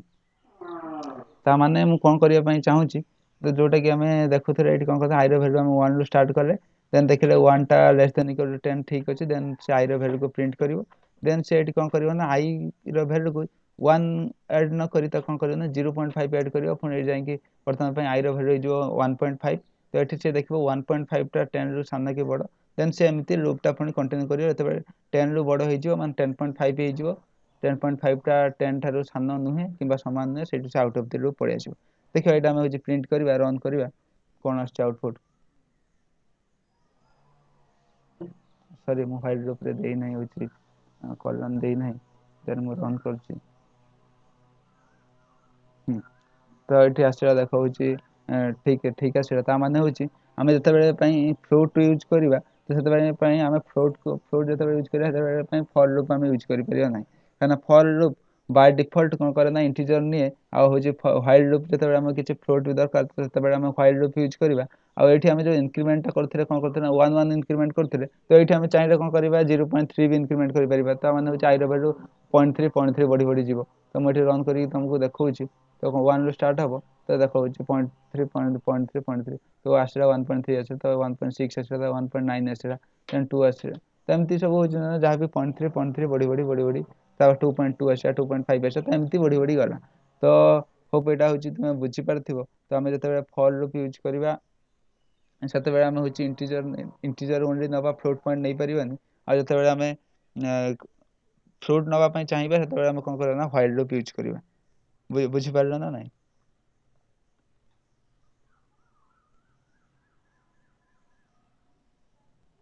ହଁ ତ ଆମେ କ'ଣ କରିବା ନା ହେଉଛି ନେକ୍ସଟ ଷ୍ଟେଟମେଣ୍ଟ ଆମେ ହେଉଛି ଦେଖିବା କ'ଣ ନା ତିନିଟା ଆମର ତିନିଟା କଣ୍ଡିସନ୍ ତିନିଟା ଷ୍ଟେଟମେଣ୍ଟ ଅଛି ପାଇଥନରେ ଅନ୍ୟ ଲାଙ୍ଗୁଏଜରେ ବି ଅଛି ସିମ୍ପଲି କଣ୍ଟିନ୍ୟୁ ଅଛି ବ୍ରେକ୍ ଅଛି ପାସ୍ ଅଛି ମୁଁ ଆଜି କ'ଣ କରୁଛି ନା ତୁମକୁ କଣ୍ଟିନ୍ୟୁ ଆଉ ବ୍ରେକ୍ କହିଦେଉଛି ପାସ୍ଟା ଆମେ ନେକ୍ସଟ କ୍ଲାସ୍ରେ କହିବି ପାସ୍ଟା ବି କିଛି ନାହିଁ କହିଦେବି ତ କଣ୍ଟିନ୍ୟୁ ଆଉ ବ୍ରେକ୍ ତା ମାନେ ହେଉଛି ଗୋଟେ ସିମ୍ପଲ ମାଇଣ୍ଡ ଭିତରେ ରଖ ଗୋଟେ ତ କଣ୍ଟିନ୍ୟୁ ମାନେ ହେଉଛି କଣ୍ଟିନ୍ୟୁ ମାନେ କ'ଣ ହେଉଛି ନା ଜଷ୍ଟ ସ୍କିପ୍ କଣ୍ଟିନ୍ୟୁ ମାନେ ହେଉଛି ସ୍କିପ୍ ଆଉ ବ୍ରେକ୍ ମାନେ ହେଉଛି ବ୍ରେକ୍ କରିଦେବା ଆଉଟ୍ ଅଫ୍ ଦି ଲୁପ୍ ତା ମାନେ ସପୋଜ ମୁଁ ତୁମକୁ ଗୋଟେ ଏକ୍ଜାମ୍ପଲ୍ ଦେଉଛି ତମେ ଗୋଟେ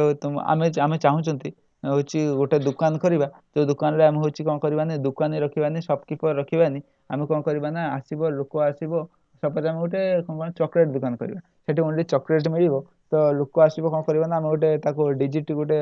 ଦେଇଦେବା ଗୋଟେ ଡିଜିଟ୍ ଦେଇଦେବା ଏଠି 1ରୁ 10 ଯାଏଁ ସବୁ ଥିବ ସବୁ ବହୁତ ସାରା ଡିଜିଟ୍ ଥିବ ସେ ଯେତେଟା ଚକୋଲେଟ୍ ମାରିବ ସେ ବାଇ ଡିଫଲ୍ଟ ସେତେଟା ଚକୋଲେଟ୍ ସେଠୁ ବାହାରିବ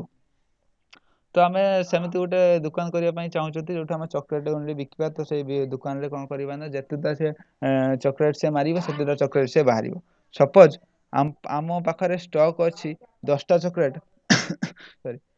ସରି ଆମ ପାଖରେ ଅଛି ଷ୍ଟକ୍ ଅଛି 10ଟା ଚକୋଲେଟ୍ ଗୋଟେ ୟୁଜର ଗଲା ଯାଇକି ମାରିଲା କ'ଣ ନା ହେଉଛି 11ଟା ଚକୋଲେଟ୍ ମୋର ଦରକାର ସପୋଜ 15ଟା ଚକୋଲେଟ୍ ଦରକାର ତ ଆମେ ତାକୁ କ'ଣ କରିବା ତ ଆମ ପାଖରେ ତ 10ଟା ଚକୋଲେଟ୍ ଅଛି ଆଇଦର ଆମେ ତାକୁ ମନା କରିଦେବା ଆମେ ଆଇଦର ତାକୁ ପ୍ରଥମରୁ କହିପାରିବା ଯେ ଆଉଟ୍ ଅଫ୍ ଷ୍ଟକ୍ କିମ୍ବା ତାକୁ କ'ଣ କରିବା ନା 10ଟା ଚକୋଲେଟ୍ ଦେଇଦେବା ଦେଇ ସାରିଲା ପରେ ଆମେ ତାକୁ କହିବା ଆଉଟ୍ ଅଫ୍ ଷ୍ଟକ୍ ବାଏ ତାମାନେ ଆଉ ଆମ ପାଖରେ ଷ୍ଟକ୍ ନାହିଁ ଏତିକି 10ଟା ଚକୋଲେଟ୍ ଦେଇପାରିବା ତ ଇନ୍ ଦ କେସ୍ ଆମେ କ'ଣ କରିବା ନା ତ ସେଇଟାକୁ ଆମେ କେମିତି ଗୋଟେ କଣ୍ଟିନ୍ୟୁ ଷ୍ଟେଟମେଣ୍ଟରେ ଲେଖିକି ୟୁଜ୍ କରିବା ତ ମୁଁ ସେଇଟା କହିବି ଯେତେବେଳେ ବି ଯେଉଁ ଦୋକାନ ପଛରେ ଯେଉଁ ପ୍ରିନ୍ସିପାଲ୍ ଯେଉଁ ନମ୍ବର ମାରିଲା ବେଳକୁ ସେ ଯେଉଁ ଆସୁଛି ସପୋଜ ଆମେ ଯେତେବେଳେ ଟ୍ରାଞ୍ଜାକ୍ସନ୍ କରୁଛନ୍ତି ଯେତେବେଳେ ଆମ ବ୍ୟାଙ୍କ ଆକାଉଣ୍ଟରେ 100 ଟଙ୍କା ଅଛି ଆମେ ଯେତେବେଳେ 200 ଟଙ୍କା ମାରି ଦେଉଛନ୍ତି ସେ ଆମକୁ କ'ଣ ଦେଉଛି ଇନସଫିସିଏଣ୍ଟ ବାଲାନ୍ସ ତା ପଛପଟର ରିଜିନ୍ ଏଇଆ ହିଁ ଥାଏ ଏଇ କୋଡ୍ ହିଁ ରନ୍ ହେଉଥାଏ ସେଇ ହ୍ୱାଇଲ୍ ଷ୍ଟେଟମେଣ୍ଟ ହିଁ ରନ୍ ହେଉଥାଏ ସେଇ ବ୍ରେକ୍ ଷ୍ଟେଟମେଣ୍ଟ ହିଁ ରନ୍ ହେଉଥାଏ ସେଇ କଣ୍ଟିନ୍ୟୁ ଷ୍ଟେଟମେଣ୍ଟ ହିଁ ରନ୍ ହେଉଥାଏ ଯେଉଁଟାକି ମୁଁ ତୁମକୁ ସେ ଯେଉଁ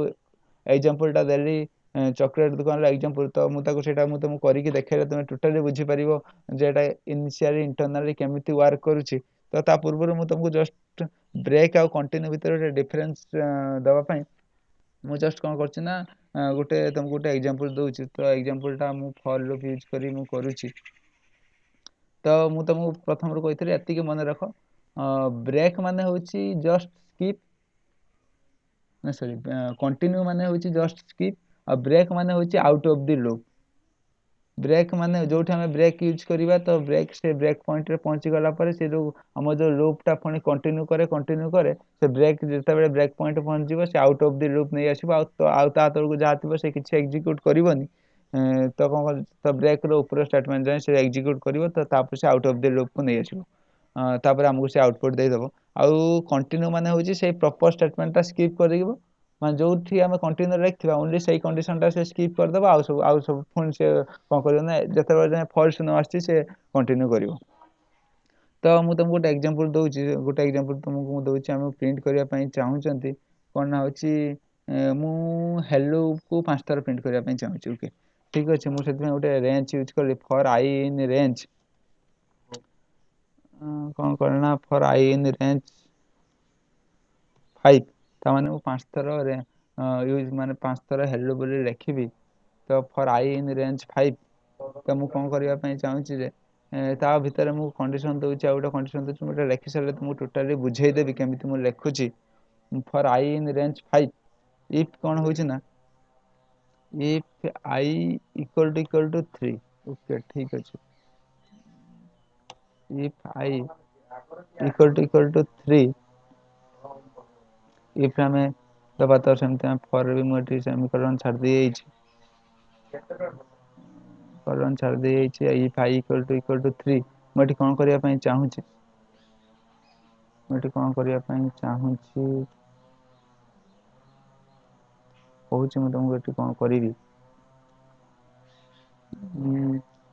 ମୁଁ କ'ଣ କରିବା ପାଇଁ ଚାହୁଁଛି ଏଠି ମୁଁ କଣ୍ଟିନ୍ୟୁ ୟୁଜ୍ କରିବି ତ ମୁଁ ଏଇଟା କଣ୍ଟିନ୍ୟୁ ୟୁଜ୍ କରିକି କେମିତି କରିବି ମୁଁ ତୁମକୁ କଣ୍ଟିନ୍ୟୁ ଦେଖ କଣ୍ଟିନ୍ୟୁ ମୁଁ ୟୁଜ୍ କରିବା ପାଇଁ ଚାହୁଁଛି ତ କଣ୍ଟିନ୍ୟୁ ୟୁଜ୍ କଲେ ଆମକୁ କ'ଣ ଫାଇଦା ହେବ ମୁଁ ତୁମକୁ କହୁଛି କଣ୍ଟିନ୍ୟୁ ଆମେ ୟୁଜ୍ କରି କେମିତି ଲେଖିଲେ ଆମକୁ କ'ଣ ଆଉଟପୁଟ୍ ଦେବ ଏଠି କ'ଣ କରିବା ପାଇଁ ଚାହୁଁଛି ନା ପ୍ରିଣ୍ଟ ହେଲୋ ବୋଲି ପ୍ରିଣ୍ଟ କରିବା ପାଇଁ ଚାହୁଁଛି ଲେଖି ସାରେ ତ ମୁଁ ଯେହେତୁ କେମିତି ହେଉଛି ଇଣ୍ଟରନାଲି କେମିତି ୱାର୍କ କରୁଛି ହେଲୋ ପ୍ରିଣ୍ଟ କରିବା ପାଇଁ ଚାହୁଁଛି ଏଜ୍ ୱେଲ୍ ଏଜ୍ ତାର ଆଇର ଭ୍ୟାଲୁକୁ ବି ମୁଁ ପ୍ରିଣ୍ଟ କରିବା ପାଇଁ ଚାହୁଁଛି ଓକେ ଠିକ୍ ଅଛି ତା ମାନେ ହେଉଛି ମୁଁ ଆଇକୁ ଆଇର ରେଞ୍ଜ 5 ମାନେ ସେ 1ରୁ ଷ୍ଟାର୍ଟ ହେବ 5 ଯାଏଁ 1ରୁ ଷ୍ଟାର୍ଟ ମାନେ 5 ମାନେ କେଉଁଠି ଷ୍ଟାର୍ଟ ହେବ ବାଇ ଡିଫଲ୍ଟ ସେ 0ରୁ ଷ୍ଟାର୍ଟ ହେବ ଆଉ 4 ଯାଏଁ ଯିବ ତା ମାନେ ହେଉଛି 5ଟା ଭ୍ୟାଲୁ ଆମକୁ ସେ ଦେବ ବୁଝିପାରୁନି ତ ଏଠି ଆମେ ୟା ବଦଳରେ ଆମେ ଲେଖିପାରିବା କ'ଣ ଯେ ସେ 1ରୁ ଷ୍ଟାର୍ଟ ହେବ ହେଉଛି କେତେ ଯାଏଁ ଯିବ 6 ଯାଏଁ ଯିବ 6 ଯାଏଁ ଯିବ ମାନେ ହେଉଛି 6କୁ ଏକ୍ସକ୍ଲୁଡ୍ କରିବ 5 ଯାଏଁ ଆମକୁ କାଉଣ୍ଟ ଦେବ ତ ଏଇଟାକୁ ଆମେ ଏଟା ଲେଖିବା ଯାହା ବା ତାକୁ ଗୋଟେ 1 ଇଟରେସନ୍ ଦେଇକି ଲେଖିବା ସେଇଆ ମାନେ 1ରୁ ଷ୍ଟାର୍ଟ ହେବ 5 ଯାଏଁ ଯିବ 1 ଡିଫରେନ୍ସରେ ଯିବ ଯଦି ଆମେ 1 ବି ନ ଲେଖୁଛନ୍ତି ସେ ବାଇ ଡିଫଲ୍ଟ ବି 1 ନେବ ତ ସପୋଜ୍ ଆମକୁ 5ଟା ଭ୍ୟାଲୁ ଦରକାର ତ ଆମକୁ 5ଟା ଭ୍ୟାଲୁ ଦରକାର ମାନେ ସେ କ'ଣ କରିବ ନା ଆମକୁ ଯଦି ଖାଲି ଯଦି 5 ଲେଖିବା ଦେନ୍ ସେ ଆମକୁ 5ଟା ଭ୍ୟାଲୁ ଦେବ କେଉଁଠୁ ଦେବ ନା 0ରୁ ଷ୍ଟାର୍ଟ କରିକି 5ଟା ଭ୍ୟାଲୁ ଦେବ ସପୋଜ୍ ଆମକୁ କ'ଣ କରିବା ପାଇଁ ଚାହୁଁଛି ମୁଁ 5ଟା ଭ୍ୟାଲୁ ଚାହୁଁଛି ତ ସେ ମୋତେ 0ରୁ ଷ୍ଟାର୍ଟ କରିବ 0ରୁ ଷ୍ଟାର୍ଟ କରିକି 4 ଯାଏଁ ଦେବ 0 1 2 3 4 ତ ମୋତେ ସେ 5ଟା ଭ୍ୟାଲୁ ଦେବ ତ ମୁଁ ଯଦି ଖାଲି 5 ଲେଖୁଛି ସେ 0ରୁ ଷ୍ଟାର୍ଟ କରିକି ଦେବ ସପୋଜ୍ ମୁଁ 1 2 6 ଲେଖୁଛି ସେ 1ରୁ ଷ୍ଟାର୍ଟ କରିକି ମୋତେ 5 ଯାଏଁ ଦେବ ସପୋଜ୍ ଇନ୍ ଦ କେସ୍ ମୁଁ 5 ଖାଲି ଲେଖୁଛି ତାମାନେ ସେ ହେଉଛି ଆଇର ଭ୍ୟାଲୁଟା 0ରୁ ଷ୍ଟାର୍ଟ ହେବ 4 ଯାଏଁ ଯିବ 0 1 2 3 4 5ଟା ଭ୍ୟାଲୁ ସେ ଦେବ ଓକେ ତ ଏଠି ମୁଁ କଣ୍ଟିନ୍ୟୁ ୟୁଜ୍ କଲା ପରେ ଦେଖ ମୁଁ ରନ୍ କରୁଛି ଯେତେବେଳେ କ'ଣ ତୁମେ ଆଉଟ୍ କ'ଣ ଆସୁଥିବ କ'ଣ ଆଉଟପୁଟ୍ କ'ଣ ଆସିବ ଦେଖିବା ତାପରେ ମୁଁ ତୁମକୁ କହିବି କ'ଣ ଆସିଲା ନା ଦେଖ ଫାର୍ଷ୍ଟ ପ୍ରିଣ୍ଟ ହେଲା ହେଲୋ କାହା ପାଇଁ ନା ହେଉଛି 1 ପାଇଁ 0 ପାଇଁ ଥରେ ପ୍ରିଣ୍ଟ ହେଲା ତ ହେଲୋ 1 ପ୍ରିଣ୍ଟ ହେଲା ହେଲୋ 2 ପ୍ରିଣ୍ଟ ହେଲା ଦେନ୍ ବର୍ତ୍ତମାନ ପାଇଁ ହେଲୋ ଯେଉଁ 3 ପ୍ରିଣ୍ଟ ହେଲାନି ଡାଇରେକ୍ଟ ହେଲୋ 4 ପ୍ରିଣ୍ଟ ହେଲା ତା ମାନେ ମୁଁ ତୁମକୁ ଯେଉଁଟା କହିଥିଲି କଣ୍ଟିନ୍ୟୁ ମାନେ ହେଉଛି ସ୍କିପ୍ ଯେଉଁଟା କ'ଣ କଲା ନା ସେ କ'ଣ କଲା ନା ଯେଉଁ ଆଇର ଭ୍ୟାଲୁ 3 ପାଇଁ ଆମେ କଣ୍ଟିନ୍ୟୁ ଲେଖିଲେ ସେ ଜଷ୍ଟ ଏଇ ଷ୍ଟେଟ୍ଟାକୁ ଏଇ ଷ୍ଟେଟମେଣ୍ଟଟା କ'ଣ କଲା ନା ସ୍କିପ୍ କରିଦେଲା ତା ମାନେ ହେଉଛି କଣ୍ଟିନ୍ୟୁ ମାନେ ହେଉଛି ସ୍କିପ୍ ଯେଉଁ କଣ୍ଡିସନ୍ ପାଇଁ ଆମେ କଣ୍ଟିନ୍ୟୁ ଲେଖିବା ସେ ସେଇ କଣ୍ଡିସନ୍କୁ କ'ଣ କରିବ ନା ସ୍କିପ୍ କରିଦେବ ତାମାନେ ଏଇଠି ଦେଖ ଆଉଟପୁଟ୍ରେ କ'ଣ ହେଲା ନା 1 ଆସିଲା 2 ଆସିଲା ତ ଆମେ 3 ପାଇଁ କଣ୍ଟିନ୍ୟୁ ଲେଖିଥିଲେ ତାମାନେ 3ର ଷ୍ଟେଟମେଣ୍ଟଟାକୁ ସେ ସ୍କିପ୍ କରିଦେଲା ତ 3 ଆସିଲା ତାପରେ କ'ଣ ଆସିଲା ନା 4 ଆସିଲା ତ କଣ୍ଟିନ୍ୟୁ ମାନେ ହେଉଛି ସ୍କିପ୍ ଆଉ ହେଉଛି ବ୍ରେକ୍ ମାନେ ହେଉଛି କ'ଣ ନା ଆଉଟ୍ ଅଫ୍ ଦି ଲୁପ୍ ତ ଏଇଠି ମୁଁ ସପୋଜ୍ କଣ୍ଟିନ୍ୟୁ କାଟିକି ମୁଁ ଏଠି ବ୍ରେକ୍ ୟୁଜ୍ କରୁଛି ତ ବ୍ରେକ୍ ୟୁଜ୍ କରିକି ମୁଁ ଯେତେବେଳେ ରନ୍ କରୁଛି ତ ମୋର କ'ଣ ଆଉଟପୁଟ୍ ଆସିଛି ଦେଖ 0 ଆସିଲା 1 ଆସିଲା 2 ଆସିଲା ତାପରେ 3 ଆସିଲାନି 4 ଆସିଲାନି ମୁଁ ତୁମକୁ କ'ଣ କହିଲି ବ୍ରେକ୍ ମାନେ ହେଉଛି ପୁରା ଆଉଟ୍ ଅଫ୍ ଦି ଲୁପ୍ ନେଇ ଆସିବ 1 ଯାଏଁ ଯେତେବେଳେ ଯାଏଁ 0 ଥିଲା ଚାଲିଲା 1 ଥିଲା ଚାଲିଲା 2 ଥିଲା ଚାଲିଲା ଯେତେବେଳେ I equal to 3 ହେଇଗଲା ସେତେବେଳେ କ'ଣ କଲା ନା ବ୍ରେକ୍ କରିଦେଲା ମାନେ ଆଉଟ୍ ଅଫ୍ ଦି ଲୁପ୍ ନେଇ ଆସିଲା ତୁମକୁ କହୁଛି ନା ଆଉଟପୁଟ୍ ଦେଇଦେଲା ତ ସିମ୍ପଲି ଆଉ କଣ୍ଟିନ୍ୟୁ ମାନେ ହେଉଛି ସ୍କିପ୍ ମାନେ ସେଇ ଷ୍ଟେଟମେଣ୍ଟଟାକୁ ସ୍କିପ୍ କରିଦେବ ତଥାପି କିନ୍ତୁ ଲୁପ୍ଟା ରନ୍ ହେବ ମାନେ ସେଇ ଷ୍ଟେଟମେଣ୍ଟକୁ କ'ଣ କରିବ ନା ସେ ଜଷ୍ଟ ସ୍କିପ୍ କରିଦେବ ସେଇ ଷ୍ଟେଟମେଣ୍ଟକୁ ସ୍କିପ୍ କରିଦେଲା ପରେ ଆଉ ସବୁ କ'ଣ କରିବ ନା ଚାଲିବ ଲୁପ୍ଟା ସେମିତି କଣ୍ଟିନ୍ୟୁ କରିବ ଆଉ ବ୍ରେକ୍ ମାନେ ହେଉଛି ଯେତେବେଳେ ସେ ଭ୍ୟାଲୁଟା ତା ସହ ସମାନ ହେଇଯିବ ସେ କ'ଣ କରିବ ନା ଆଉଟ୍ ଅଫ୍ ଦି ଲୁପ୍ ନେଇ ଆସିବ ସେ ପୁରା ଲୁପ୍ଟା ଭାଙ୍ଗିଯିବ ଆଉ ସେଇଠି ତୁମକୁ ଆଉଟପୁଟ୍ ଦେଇଦେବ ତ ଏଇଟା ଗୋଟେ ସିମ୍ପଲ୍ ଏକ୍ଜାମ୍ପଲ୍ ବ୍ରେକ୍ ଆଉ କଣ୍ଟିନ୍ୟୁ ଭିତରେ ଡିଫରେନ୍ସ କ'ଣ ଆମେ ଜାଣିବା ପାଇଁ ତ ମୁଁ ତୁମକୁ ଯେଉଁଟା କହିଥିଲି ଆମେ କ'ଣ କରିବା ନା ଆମେ ଗୋଟେ ଦୋକାନ କରିବା ଯେଉଁ ଦୋକାନରେ ଆମେ କ'ଣ କରିବା ନା ପିଲାଙ୍କୁ ସବୁ ଚକୋଲେଟ୍ ଦେବା ସିଏ ଯେତେଟା ଚକୋଲେଟ୍ ମାଗିବ ଆମେ ତାକୁ ସେତେଟା ଚକୋଲେଟ୍ ଦେବା ତ ତା ପାଇଁ ଆମେ କ'ଣ କରିବା ନା କଣ କରିବା କଣ ନା ଏକ ମାନେ ୟୁଜର ପାଖରୁ ଇନପୁଟ ନେବା, କାହିଁକି ନା ୟୁଜର ପାଖରୁ ଇନପୁଟ ନେଲେ ହିଁ ତ ଆମେ ତାକୁ ସେ ଯେତେଟା ଚକୋଲେଟ ମାରିବା ଆମେ ସେତେଟା ଚକୋଲେଟ ଦେବା ନା। ତ ୟୁଜର ପାଖରୁ ଯେହେତୁ ଆମେ ଇନପୁଟ ନେବା ତ ଆମେ କଣ କରିବା ତା ପାଇଁ କଣ କରିବା ନା ଗୋଟେ ଇନପୁଟ ଫଙ୍କସନ ୟୁଜ କରିବା, ତାକୁ ପୁଣି ଇଣ୍ଟିଜର ରେ କନଭର୍ଟ କରିବା, ଯୋଉଟା ଆମେ କରୁଥିଲେ ୟୁଜର କେମିତି ଆମେ ଇନପୁଟ ଫଙ୍କସନ ୟୁଜ କରି ଆମେ କରୁଥିଲେ। ସପୋଜ ଏକ୍ସ ବୋଲି ମୁଁ ଗୋଟେ ଭେରିଏବଲ ନେଲି, ତା ଭିତରେ ୟୁଜର ଇନପୁଟ କୁ ଷ୍ଟୋର କଲି। ତ କେମିତି ମୁଁ ଷ୍ଟୋର କରିବି ଏଠି x ଇକ୍ୱାଲ ଟୁ କଣ କଲେ ନା ଇଣ୍ଟ ଅଫ, ଯୋଉଟା ଆମେ ପ୍ରିଭିୟସଲି କରୁଥିଲେ ୟୁଜର ପାଖରୁ ଇନପୁଟ ନଉଥିଲେ କଣ କଲେ ନା ଇଜ ଇନପୁଟ କଣ କରିବା ନା ତା ପୁଣି ଆମେ ଗୋଟେ ମେସେଜ ପ୍ରିଣ୍ଟ କରିବା, ୟୁଜର କି ଜାଣିବେ କେମିତି କଣ ଆମେ ପ୍ରିଣ୍ଟ କରିବା how many chocolate you want, ତୁମେ କେତେ ଚକୋଲେଟ ଚାହୁଁଛ ଆମେ ହଉଛି ଦବା। ତ ମୁଁ ତୁମକୁ କହୁଛି ହାଉ ମେନି, ଯେକୌଣସି ମାନେ ବାହାର ଷ୍ଟେଟରେ କି ବାହାର କଣ୍ଟ୍ରିରେ ଯୋଉ ଦେଖିବ ୱିଦାଉଟ୍ ସପକିପରରେ ଯୋଉ ଦୋକାନ ଗୁଡା ହଉଛି ଯାହା ବି ହଉଛି, ତ ତା ଭିତରର ପ୍ରିନ୍ସିପଲ ତା ଭିତରର କୋଡିଂ ତ ଏଇଟା ହିଁ ହେଇଥାଏ, ଯୋଉଟା କି ସେ କଣ କରେ ନା ଏତିକି ଯେତେବେଳେ ଆସେ ତା ସେନ୍ସର ଲାଗିଥାଏ, ସେ କିଛି ଦେଇଦିଏ କଣ କନଷ୍ଟ୍ରକ୍ଟ କରିଦିଏ କିଛି ଗୋଟେ ଆଡଭାଇସ ଦିଏ, ତ ସେ ସେଠୁ କଣ ହୁଏ ନା ପଇସା ବାହାରେ। ଏମିତି କି ଏଟିଏମ ମେସିନରେ ବି ଏଇ ପ୍ରିନ୍ସିପଲ ହେଇଥାଏ, ଯେତେବେଳେ ତୁମର କଣ କରେ ନା ତମେ ଯେତିକି ପଇସା ମାଗ ସେ ସେତିକି ପଇସା ତମକୁ ଖୋଲିକି ଦିଏ। ତ ସପୋଜ ଏଠି ଆମେ କଣ କରିବା how many chocolate you want, suppose ମୁଁ କ୍ୟାଣ୍ଡି ଲେଖୁଛି ସର୍ଟ ହବ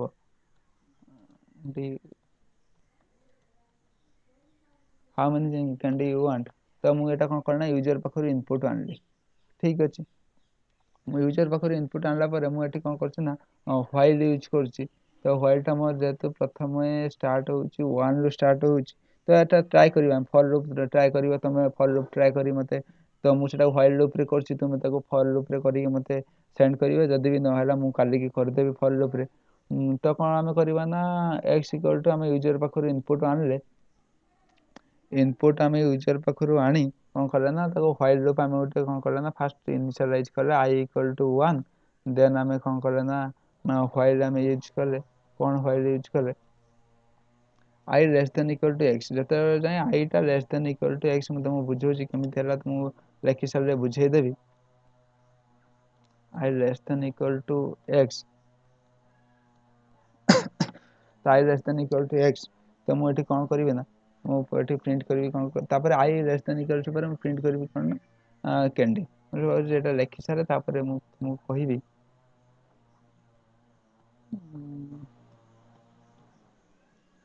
ଯେତେବେଳେ ଯାଏ i less than equal to x, ମୁଁ ସେତେବେଳେ ଯାଏ କଣ କରେ ନା ପ୍ରିଣ୍ଟ କରି ଚାଲିଥିବି କ୍ୟାଣ୍ଡି। ମାନେ i less than equal to x ମାନେ କଣ କହିଲ, ତୁମେ ଯେତେଟା ଚକୋଲେଟ ମାନେ ୟୁଜର ଯେତେଟା ଇନପୁଟ ଦବ, ତ i 1 ରୁ ଷ୍ଟାର୍ଟ ହବ, ସେତେଟା ଚକୋଲେଟ ଦେଇକି ଚାଲିଥିବ। 1 ମାନେ ଫାଷ୍ଟ ଗୋଟେ ଚକୋଲେଟ ଦେଲା, 2 ମାନେ ଗୋଟେ ଦୁଇଟା ଚକୋଲେଟ ଦେଲା। ମୁଁ ଏଟା ପ୍ରିଣ୍ଟ କଲେ ତୁମେ ବୁଝିପାରିବ। ସପୋଜ ମୁଁ ଏଟାକୁ ରନ୍ କରୁଛି, ତମକୁ ସେ ଫାଷ୍ଟ କଣ କଲା ନା how many candy you want, ସେ ଆମକୁ ପଚାରିଲା କେତେଟା ଚକୋଲେଟ ତମେ ଚାହୁଁଛ। ଇନ୍ ଦ କେସ୍ ମୁଁ ତାକୁ କହିଲି ମୁଁ 10ଟା ଚକୋଲେଟ ଚାହୁଁଛି। ସରି କାହିଁକି ଏଟା ଷ୍ଟପ୍ ହଉନି, କାହିଁକିନା ଆମେ ତାକୁ ଇନକ୍ରିମେଣ୍ଟ କି ଡିକ୍ରିମେଣ୍ଟ ଇନକ୍ରିମେଣ୍ଟ କରିନାହାନ୍ତି, ତ ସେଥିପାଇଁ ସେ ପୁରା କଣ୍ଟିନ୍ୟୁଅସଲି ହେଇ ଚାଲିଛି। ତ ଏଠି ଆମେ ଇନକ୍ରିମେଣ୍ଟ ଯେତେବେଳେ ଆମେ ହ୍ୱାଇଲ ଲୁପ୍ ୟୁଜ କରିବା, ଆମେ ଇନକ୍ରିମେଣ୍ଟ କରିବା ପାଇଁ ପଡେ, ତ ଇନକ୍ରିମେଣ୍ଟ ମୁଁ ଏଠି ଇନ୍ ଦ କେସ୍ ଇନକ୍ରିମେଣ୍ଟ କରିନି, ସେଥିପାଇଁ ସେ ମାନେ ପ୍ରିଣ୍ଟ କରି ଚାଲିଛି। ଏବେ ମୁଁ ଯଦି ଷ୍ଟପ୍ ନ କରି ମୋ ଲାପଟପ୍ ହ୍ୟାଙ୍ଗ ହେଇଯିବ, ତ ମୁଁ ତାକୁ ବାଧ୍ୟ ହେଇକି ଷ୍ଟପ୍ କରିବା ପାଇଁ ପଡିଲା। ମୁଁ ତାକୁ କଣ କରୁଛି ଇନକ୍ରିମେଣ୍ଟ ୟୁଜ କରିନି, i ଇକ୍ୱାଲ ଟୁ ମୁଁ କଣ କରିବି ନା i plus 1, i equal to i plus 1 ମୁଁ ଯେତେବେଳେ ୟୁଜ କରୁଛି, ଦେନ୍ ମୁଁ ତାକୁ ଯେତେବେଳେ ରନ୍ କରୁଛି, ସେ ମୋତେ ପଚାରୁଛି how many candy you want, ମୁଁ ସପୋଜ ତାକୁ କହୁଛି ମୁଁ 10ଟା ଚକୋଲେଟ ଚାହୁଁଛି, ତାପରେ ମୁଁ ଏଣ୍ଟର ମାରୁଛି, ସେ ମୁଁ 10ଟା ଚକୋଲେଟ ଦଉଛି। ଇନ୍ ଦ କେସ୍ କଣ ନା ସେ ଆମକୁ 10ଟା ଚକୋଲେଟ ଦଉଛି। କିନ୍ତୁ ଗୋଟେ ଆମେ ଯେତେବେଳେ ଚକୋଲେଟ ଦୋକାନଟେ କରିବା, ଚକୋଲେଟ ଗୋଟେ ଷ୍ଟୋରଟେ କରିବା, ତ ଇନିସିଆଲି ତା ଭିତରେ ଆମେ କିଛି ତ ଷ୍ଟକ୍ ରଖିଥିବା ନା, ଏତିକି ଷ୍ଟକ୍ ଆମେ ରଖିଥିବା ନା, ଆମେ କଣ ଅନଲିମିଟେଡ ଷ୍ଟକ୍ କେବେ ରଖିପାରିବାନି। ସପୋଜ ଆମେ ତାର 50ଟା କ୍ୟାଣ୍ଡି ରଖୁଛନ୍ତି, ସପୋଜ ଗୋଟେ ୟୁଜର ଆସୁଛି ତାକୁ ମାଗୁଛି 60ଟା କ୍ୟାଣ୍ଡି, ତ ସେ ତାକୁ କଣ କହିବ ନା ଆଉଟ୍ ଅଫ୍ ଷ୍ଟକ୍ ଦେଖେଇବ। ତ ଆଇଦର ଦୁଇଟା ୱେରେ ଦେଖେଇବ, 50ଟା କ୍ୟାଣ୍ଡି ଦେଇଦବ, ତାପରେ କଣ କରିବ ନା ଆଉଟ୍ ଅଫ୍ ଷ୍ଟକ୍ ଦେଖେଇବ। ତ ସେଥିପାଇଁ ଆମକୁ କଣ କରିବା ପାଇଁ ପଡିବ ଯେ ଆମକୁ କେତେଟା ଚକୋଲେଟ ଅଛି ସେଟା ଜାଣିବା ପାଇଁ ପଡିବ। ସେଥିପାଇଁ ଆମକୁ ଆଉ ଗୋଟେ ଫାଷ୍ଟ ଆମେ କଣ କଲା ଭେରିଏବଲ ଗୋଟେ ଡିକ୍ଲେୟାର କଲେ, ଯୋଉଟା ମୁଁ ପ୍ରଥମେ କରୁଛି କଣ କରେ ନା ଆମ ପାଖରେ ଏଭି ବୋଲି ଗୋଟେ ଭେରିଏବଲ ନେଲେ, ଯୋଉଟା ଆମେ ଆଭେଲେବଲ, ତା ମାନେ ହଉଛି ଆମ ପାଖରେ କେତେଟା ଆଭେଲେବଲ ଅଛି ଚକୋଲେଟ, କେତେ ଆମ ପାଖରେ ଆଭେଲେବଲ ଅଛି। ହଁ ଏଭି ଆମ ପାଖରେ ସପୋଜ ଆଭେଲେବଲ ଅଛି କେତେଟା ଚକୋଲେଟ ନା 10ଟା ଚକୋଲେଟ ଆଭେଲେବଲ ଅଛି। ତ ଆମ ପାଖରେ 10ଟା ଚକୋଲେଟ ଆଭେଲେବଲ ଅଛି, आम यूजर को पचारे how many candy you want, जदि से 10टा चॉकलेट भितर मागुची आम ताको 10टा चॉकलेट दबा, जदि से 10टा चॉकलेट रु अधिक मागुची तो आम ताको कौन करवा ना 10टा चॉकलेट देदेबा, तापर ताको कहबा आउट ऑफ स्टॉक, आउ आम पाखे स्टॉक ना आउट ऑफ स्टॉक। तुम जो गोटे मोबाइल रे फ्लाश सेल हुए फास्ट कौन हुए ना 500 पीस के 1000 पीस आसता है, तो कौन करना से समय बहुत लोग बाय करते जो सरी जाए तो सागे सागे से लिखे कौन आउट ऑफ स्टॉक। तो सेम केस हियर, तो जो से 10टा जाए चॉकलेट मागुची से 10टा जाए चॉकलेट देदेव, तापर यदि 10टा से अधिक मागुची तारे से आमको कौन शो कर आउट ऑफ स्टॉक। तो आम पाखे अवेलेबल चॉकलेट अच्छी 10टा चॉकलेट अच्छी, तापर आम कौन करना यूजर पाखर इनपुट ने इनपुट नहीं प्रथम इनिशियलाइज कले व्हाइल लूप यूज कले, व्हाइल लूप यूज कला आम ये कौन करना आउ गोटे कंडीशन ये आम देले, कंडीशन टा आम हूँ कौन देले इफ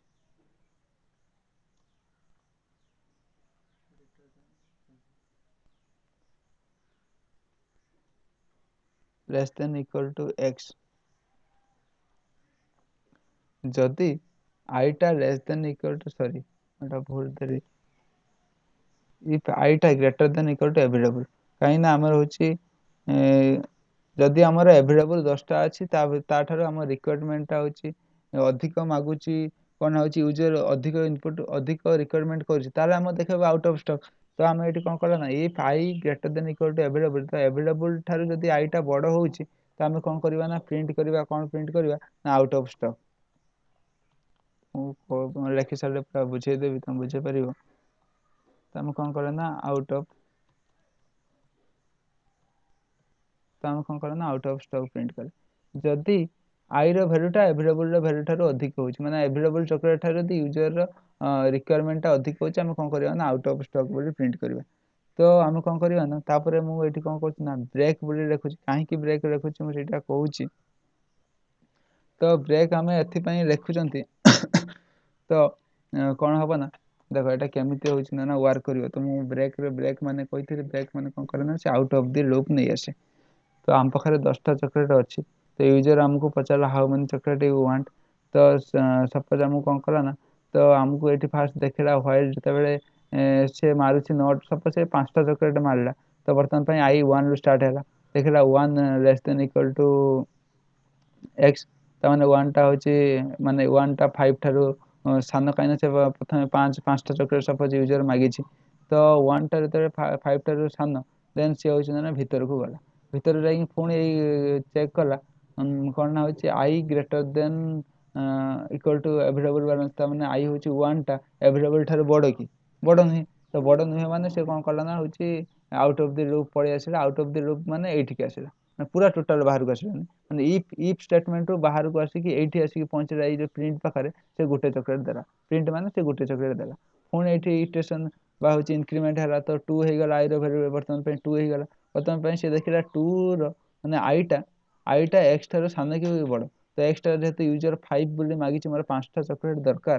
तो 2 भैल्यू 5 ठार सान, जेहेतु 2 भैल्यू 5 ठार सान सी एठी आसिक पुणी थे आउ चेक कला जे 2 टा अवेलेबल बैलेंस ठार बड़ कि माने यूजर टा जहाँ मागी मो अवेलेबल जी अच्छी ताठार अधिक मागी कि ना मागिनी, तो मागी ना माने से आउट ऑफ दि स्टेटमेंट पड़े आसा पुणी आउ गोटे चॉकलेट देदेला, पुणी एमती गला ये 3 है 3टा देखला अवेलेबल ठारू बड़ नुहे माने जहाँ आमको मागी ताठार बड़ नुहे, तो ये पड़े आसला जेते से देखला इन द केस से 5टा चॉकलेट मागी, इन द केस से कौन कर 12टा चॉकलेट मागी, जिते 11टा हो गला आई भैल्यू 11 हो गला, तो ये से चेक करदेला 11टा अवेलेबल मो पाखे 10टा अच्छी यूजर मत 11टा मागुची, ताने मो पाखे स्टॉक नाही, ताहले से कौन कला ना एग्जीक्यूट कला आउट ऑफ द स्टॉक, तापर से ब्रेक माने टोटाली पूरा बाहर को पड़े आसला,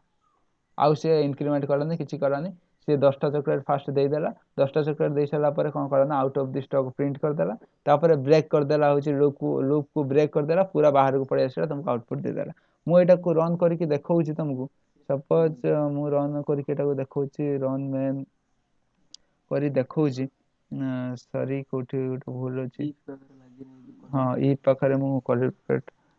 सॉरी कलन देना, तो मुझे रन करुच्ची रन मेन कलापर सी मत पचारे how many candy you want, suppose in the case मु लिखुची मु 7टा कैंडी चाहूँगी, तो मो पारे अवेलेबल 10टा अच्छी, तो मुझे 7टा चाहूँगी मैंने मत 7टा इजिली देदेव 7टा देदेव ठीक अच्छे, तो मुझे आउ थे रन कर मागुची मत 15टा कैंडी दरकार, तो ସେ ମୋତେ ପଚାରିଲା how many candy you want, ମୁଁ ସପୋଜ କହିଲି ନା ଆମର 15ଟା କ୍ୟାଣ୍ଡି ଦରକାର, ତ ଏଣ୍ଟ୍ରି ମାରିଛି। ସେ ମୋତେ କ'ଣ କଲା ଦେଖ 10ଟା ଚକୋଲେଟ୍ ଦେଇଦେଲା, ତା ପାଖରେ ଯେତିକି ଷ୍ଟକ୍ ଥିଲା ସେ ସେତିକି ଷ୍ଟକ୍ ଦେଇଦେଲା। ତ ତାପରେ ମୋତେ ଦେଇଦେଲା କ'ଣ ନା ଆଉଟ୍ ଅଫ୍ ଷ୍ଟକ୍। ତ ସପୋଜ ମୁଁ ଏଠି ପ୍ରିଣ୍ଟ କରିବା ପାଇଁ ଚାହୁଁଛି, ଆଉ ଗୋଟେ ମୁଁ ଅଧିକ ଗୋଟେ ଷ୍ଟେଟମେଣ୍ଟ ପ୍ରିଣ୍ଟ କରିବା ପାଇଁ ଚାହୁଁଛି ଲାଷ୍ଟକୁ, ସେ ବାଇ ଡିଫଲ୍ଟ ସବୁବେଳେ ପ୍ରିଣ୍ଟ କରିବ। ଏଟା ଯେହେତୁ କୌଣସି ଲୁପ୍ କିମ୍ବା କୌଣସି ଲୁପ୍ ଭିତରେ ଯାଉନି, ମୁଁ ଏଟା ଇନିସିଆଲି ଫାଷ୍ଟ ପ୍ରିଣ୍ଟ କରୁଛି, ସେ ମୋତେ ସବୁବେଳେ ଏଇଟା ଲାଷ୍ଟକୁ ପ୍ରିଣ୍ଟ କରିକି ଦେବ। କ'ଣ ପ୍ରିଣ୍ଟ କରିକି ଦେବ, ମୁଁ ସପୋଜ ପ୍ରିଣ୍ଟ କରିବା ପାଇଁ ଚାହୁଁଛି ଲାଷ୍ଟକୁ, ମୁଁ ତାକୁ ପ୍ରିଣ୍ଟ କରିବା ପାଇଁ ଚାହୁଁଛି ଭିଜିଟ୍ ଏଗେନ୍। ତ ମୁଁ ଏଠି ତ କ'ଣ କରିବି ନା, ମୁଁ ସପୋଜ ଏଇଟା ରନ୍ କରିବା ପାଇଁ ରନ୍ କରୁଛି। ତ ରନ୍ କଲା ପରେ ସେ ମୋତେ ପଚାରିଲା how many candy you want, ତ ମୁଁ କହିଲି ମୋର 5ଟା କ୍ୟାଣ୍ଡି ଦରକାର। ତ ମୁଁ ଏଣ୍ଟର ମାରିଲି, ସେ ମୋତେ 5ଟା କ୍ୟାଣ୍ଡି ଦେଇଦେଲା। ଲାଷ୍ଟକୁ ସେ କ'ଣ କହିଲା ନା ଭିଜିଟ୍ ଏଗେନ୍, ଆଉ ଥରେ ମୋ ଦୋକାନକୁ ଆସ। ତ ପୁଣି ମୁଁ ରନ୍ କଲି ନା, ହେଉଛି ସପୋଜ ମୁଁ ରନ୍ କଲା ପରେ ସେ ମୋତେ କହିଲା how many candy you want, ମୁଁ କହିଲି ମୋର 12ଟା କ୍ୟାଣ୍ଡି ଦରକାର। ତ ମୁଁ ଏଣ୍ଟ୍ରି ମାରିଲି, ସେ ମୋତେ 10ଟା କ୍ୟାଣ୍ଡି ଦେଇଦେଲା। ତାପରେ ଲେଖିଲା ଆଉଟ୍ ଅଫ୍ ଷ୍ଟକ୍, ତାପରେ ଲେଖିଲା କ'ଣ ନା ଭିଜିଟ୍ ଏଗେନ୍, ଆଉ ଥରେ ଦୋକାନକୁ ଆସ। ତାମାନେ ଏଇ ଯେଉଁ ଲାଷ୍ଟକୁ ମୁଁ ଲେଖିଲି ପ୍ରିଣ୍ଟ, ଏଇଟା କୌଣସି ଲୁପ୍ ଭିତରେ ଯାଉନି। ସେ ଲୁପ୍ ୱାର୍କ କରୁ କି ନ କରୁ, ସିଏ କିନ୍ତୁ ବାଇ ଡିଫଲ୍ଟ ଭିଜିଟ୍ ଏଗେନ୍ଟା ପ୍ରିଣ୍ଟ କରିବ। କାହିଁକିନା ଏଟା ମୁଁ ଖାଲି ପ୍ରିଣ୍ଟରେ ଲେଖିଛି, କୌଣସି ଇଟରେସନ୍ କିମ୍ବା କୌଣସି ସ୍ପେସ୍ କାହା ଅଣ୍ଡରରେ ଲେଖିନି, ପୁରା ଇନିସିଆଲି ଲେଖିଛି। ତ ସିଏ ମୋତେ ଭିଜିଟ୍ ଏଗେନ୍ ସବୁବେଳେ ଲେଖିବ। ଆଉ ତା ଉପରେ ଆମେ ଏଇ କୋଡ଼ଟା ଲେଖିଲେ କ'ଣ ନା, ଯଦି ଆମର ୟୁଜର କେତେଟା ମାଗୁଛି, ଯଦି ସେତେଟା ଆମ ପାଖରେ ଆଭେଲେବୁଲ୍ ତାହେଲେ ଦେବା, ଯଦି ଆଭେଲେବୁଲ୍ ନାହିଁ ତାହେଲେ ଯେତେଟା ଆଭେଲେବୁଲ୍ ଅଛି ସେତିକି ଦେଇ ସାରିଲା ପରେ ଆମେ କ'ଣ କରିବା ନା ଆଉଟ୍ ଅଫ୍ ଦି ଷ୍ଟକ୍ ଲେଖିବା। ତ ବ୍ରେକ୍ ଷ୍ଟେଟମେଣ୍ଟ ହେଲା ଏଇଟା। ତ କ'ଣ କରେ ନା, ସେ ଆଉଟ୍ ଅଫ୍ ଦି ଲୁପ୍କୁ ପୁରା ନେଇ ଆସେ। ତ ଏଇଟା ଗୋଟେ ଏକ୍ଜାମ୍ପଲ୍ ଦେଲି। ଆମେ ଯେତେବେଳେ ଗୋଟେ ଦୋକାନକୁ ଯାଆନ୍ତି କିମ୍ବା ATM ମେସିନ୍ ଭିତରେ ଏଇ ପ୍ରିନ୍ସିପଲ୍ ହିଁ କାମ କରିଥାଏ, ଏଇ କୋଡ଼୍ ହିଁ ହେଇଥାଏ। ତ ଯେତେବେଳେ ଯାଏଁ ତ କ'ଣ କରେ ନା, ATM ଗଲେ ତୁମକୁ ପଚାରେ ତୁମେ କେତେ ଟଙ୍କା ତୁମେ ଉଠେଇବାକୁ ଚାହୁଁଛ। ଯଦି ତୁମେ ଏଣ୍ଟର ମାରିଲ, ସେମାନେ ଫାଷ୍ଟ ଏମିତି କରିଆ ଚାଲିଲା ନା, ହେଉଛି ଫାଷ୍ଟରୁ ତୁମକୁ ପଇସା ହେଉଛି ଦେଲା। ସପୋଜ 500 ଟଙ୍କା ତୁମେ ଚାହୁଁଛ, ତ 500 ଟଙ୍କା ଦେଲା। ସପୋଜ ସେଠି ଦେଖିଲା ତୁମ ଆଗରୁ ଫେଚ୍ କରିଦେଇଥିବ ତୁମ ପାଖରେ ଆଭେଲେବୁଲ୍ ଅଛି କେତେ ଟଙ୍କା। ଯଦି ସେ ଦେଖିଲା ତୁମେ ଯେତେ ଟଙ୍କା ମାଗୁଛ ତୁମେ ଯଦି ଆଭେଲେବୁଲ୍ ବାଲାନ୍ସ ଠାରୁ ଅଧିକ, ତାହେଲେ ସେ ତୁମକୁ କ'ଣ ପ୍ରିଣ୍ଟ କରିବ ନା ଇନସଫିସିଏଣ୍ଟ ବାଲାନ୍ସ। ତ ଇନସଫିସିଏଣ୍ଟ ବାଲାନ୍ସ ଲେଖିବ। ଆଉ ସେଠି କ'ଣ କରିବ ନା ବ୍ରେକ୍ ୟୁଜ୍ କରିବ, ତୁମକୁ ପୁରା ଆଉଟ୍ ଅଫ୍ ଦି ଲୁପ୍ ନେଇ ଆସିବ। ତୁମକୁ ଆଉ ଟ୍ରାଞ୍ଜାକ୍ସନ୍ କରିପାରିବନି, ତୁମ ହେଉଛି କ'ଣ କରିବ ନା ATM କାର୍ଡ଼କୁ ରିଟର୍ନ କରିଦେବ। ତ ସେଇ ସେମ୍ କେସ୍ ବି ସେଠି ବି ୟୁଜ୍ ହୁଏ। ତ ଏଠି ଆମେ କ'ଣ କରିବା, ଜଷ୍ଟ ଆମେ କୋଡ଼୍ ଲେଖିଲେ ଆଉଟପୁଟ୍ ଦେଲେ, ତ ସେଠି ଏମିତି ସେନ୍ସର ୟୁଜ୍ ହେଇଥାଏ ଯେ କୋଡ଼୍ ପରେ ଏଜ୍ ଫର୍ ଆଉଟପୁଟ୍ ସେ କ'ଣ କରେ ନା, ସେ ସେନ୍ସର ଅନୁସାରେ ସବୁ ହେଉଛି ୱାର୍କ ଗୁଡ଼ା ହେଇଥାଏ। ତ ଏଇଟା ହେଉଛି ତା ପଛରେ ସଫ୍ଟୱେୟାରର ରିଜିନ୍। ତ ଆମେ କ'ଣ ୟୁଜ୍ କରିକି କ'ଣ ଆମେ କୋଡ଼୍ ଲେଖିକି କିଛି କାହାକୁ ଗୋଟେ ଇନଷ୍ଟ୍ରକ୍ଟ ଦେଇପାରିବା ଯେ ଏଇ କାମଟା କର କି ସେଇ କାମଟା କର। ତ ମୁଁ କହିଲି ଆଜି ବ୍ରେକ୍ ଷ୍ଟେଟମେଣ୍ଟ କହିଲି, କଣ୍ଟିନ୍ୟୁ ବି ତୁମକୁ କହିଥିଲି। କଣ୍ଟିନ୍ୟୁ ମାନେ ଜଷ୍ଟ ସ୍କିପ୍ କରିଦେବ। ତ ବ୍ରେକ୍ କହିଲି, ବ୍ରେକ୍ର ଏଇଟା ଗୋଟେ ଏକ୍ଜାମ୍ପଲ୍ ଦେଲି। କଣ୍ଟିନ୍ୟୁ ମାନେ କଣ୍ଟିନ୍ୟୁ ମୁଁ ତୁମକୁ ଯେଉଁ ଏକ୍ଜାମ୍ପଲ୍ଟା ଦେଇଥିଲି 1ରୁ 5 ଦ୍ୱାରା 5 ଯାଏଁ ପ୍ରିଣ୍ଟ କରୁଥିଲେ, ଯେଉଁଠି ମୁଁ କଣ୍ଟିନ୍ୟୁ ଲେଖିଥିଲି ସିଏ ଓନ୍ଲି ସେଇ ଷ୍ଟେଟମେଣ୍ଟଟାକୁ କଣ୍ଟିନ୍ୟୁ ମାନେ ପାସ୍ ମାନେ କ'ଣ କରୁଥିଲେ କହିଲ, ସ୍କିପ୍ କରିଦେଉଥିଲା।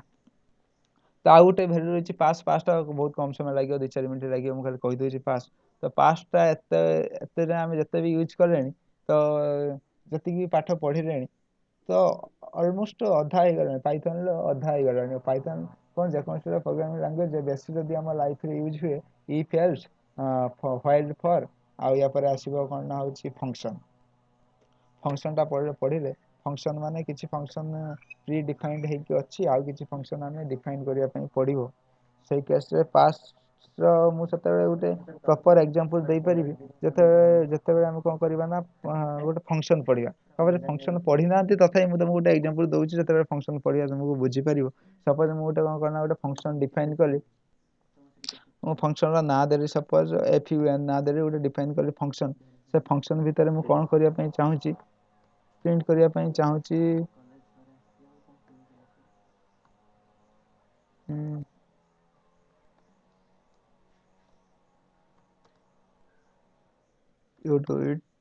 ସପୋଜ ମୁଁ ଏଇଟା ପ୍ରିଣ୍ଟ କରିବା ପାଇଁ ଚାହୁଁଛି, ଗୋଟେ ଫଙ୍କସନ୍ ଡିଫାଇନ୍ କଲି, ତାପରେ ମୁଁ ଏଇଟା ପ୍ରିଣ୍ଟ କରିବା ପାଇଁ ଚାହୁଁଛି। ତାପରେ ମୁଁ ଆହୁରି ଗୋଟେ ବି ଷ୍ଟେଟମେଣ୍ଟ ପ୍ରିଣ୍ଟ କରିବା ପାଇଁ ଚାହୁଁଛି।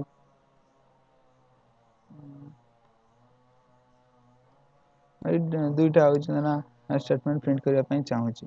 ତ ମୁଁ କ'ଣ କରିବି, ମୁଁ କଲନ୍ ଦେବି।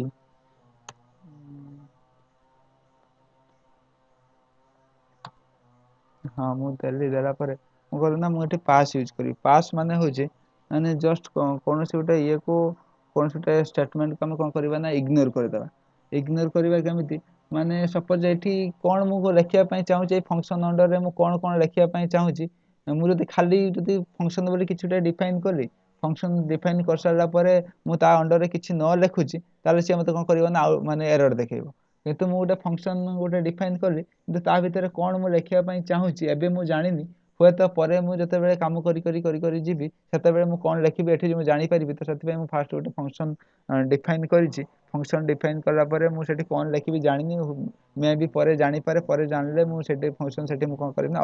ଅପଡେଟ୍ କରିଦେବି। ତ ସେଥିପାଇଁ ମୁଁ ଯେତିକି ଜାଣିଛି ମୁଁ ସେତିକି ଲେଖିଲି। ଆଉ କିଛି ଷ୍ଟେଟମେଣ୍ଟ ଅଛି ଯୋଉଠିକି ମୁଁ ଆଡ୍ କରିବା ପାଇଁ ଚାହୁଁଛି, ମୁଁ ସେଠି ମୁଁ କଣ ଲେଖିବି ନା, ମୁଁ ଜଷ୍ଟ କଣ କରିବି ନା ପାସ୍ କରିବି। ପାସ୍ ମାନେ ହଉଛି ସେ ମୁଁ ଯୋଉ ଫଙ୍କସନଟା ମୁଁ ଏବେ ଡିଫାଇନ୍ କଲି ସେ ତାକୁ ଇଗ୍ନୋର କରିଦେବ।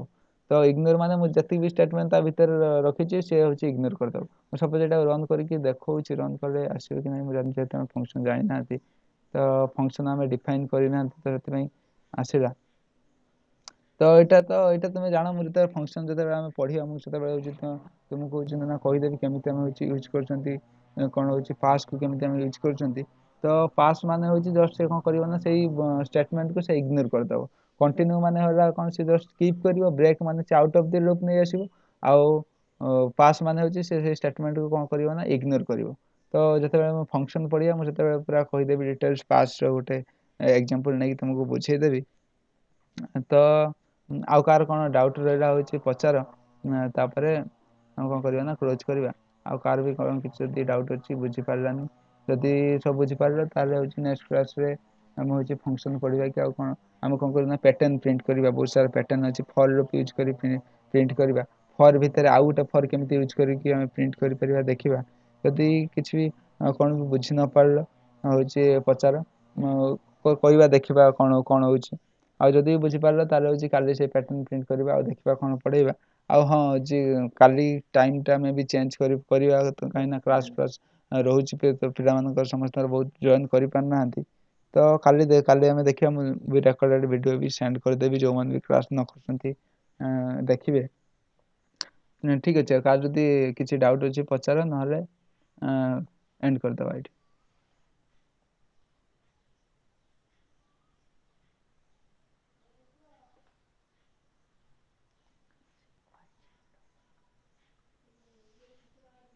କିଛି ବି ଡାଉଟ୍ ଅଛି ପଚାର, ନହେଲେ ଲେଫ୍ଟ ହେଇଯାଅ, ଏଣ୍ଡ କରିଦେବା।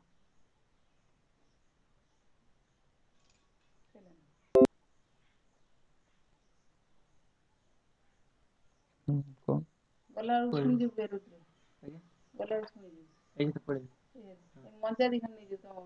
ଆଜ୍ଞା ବାଇଚାନ୍ସ ଟିକେ ଓପନ୍ କରନ୍ତୁ, ଏଇଟା କ୍ଲୋଜ୍ କରିଦେବି।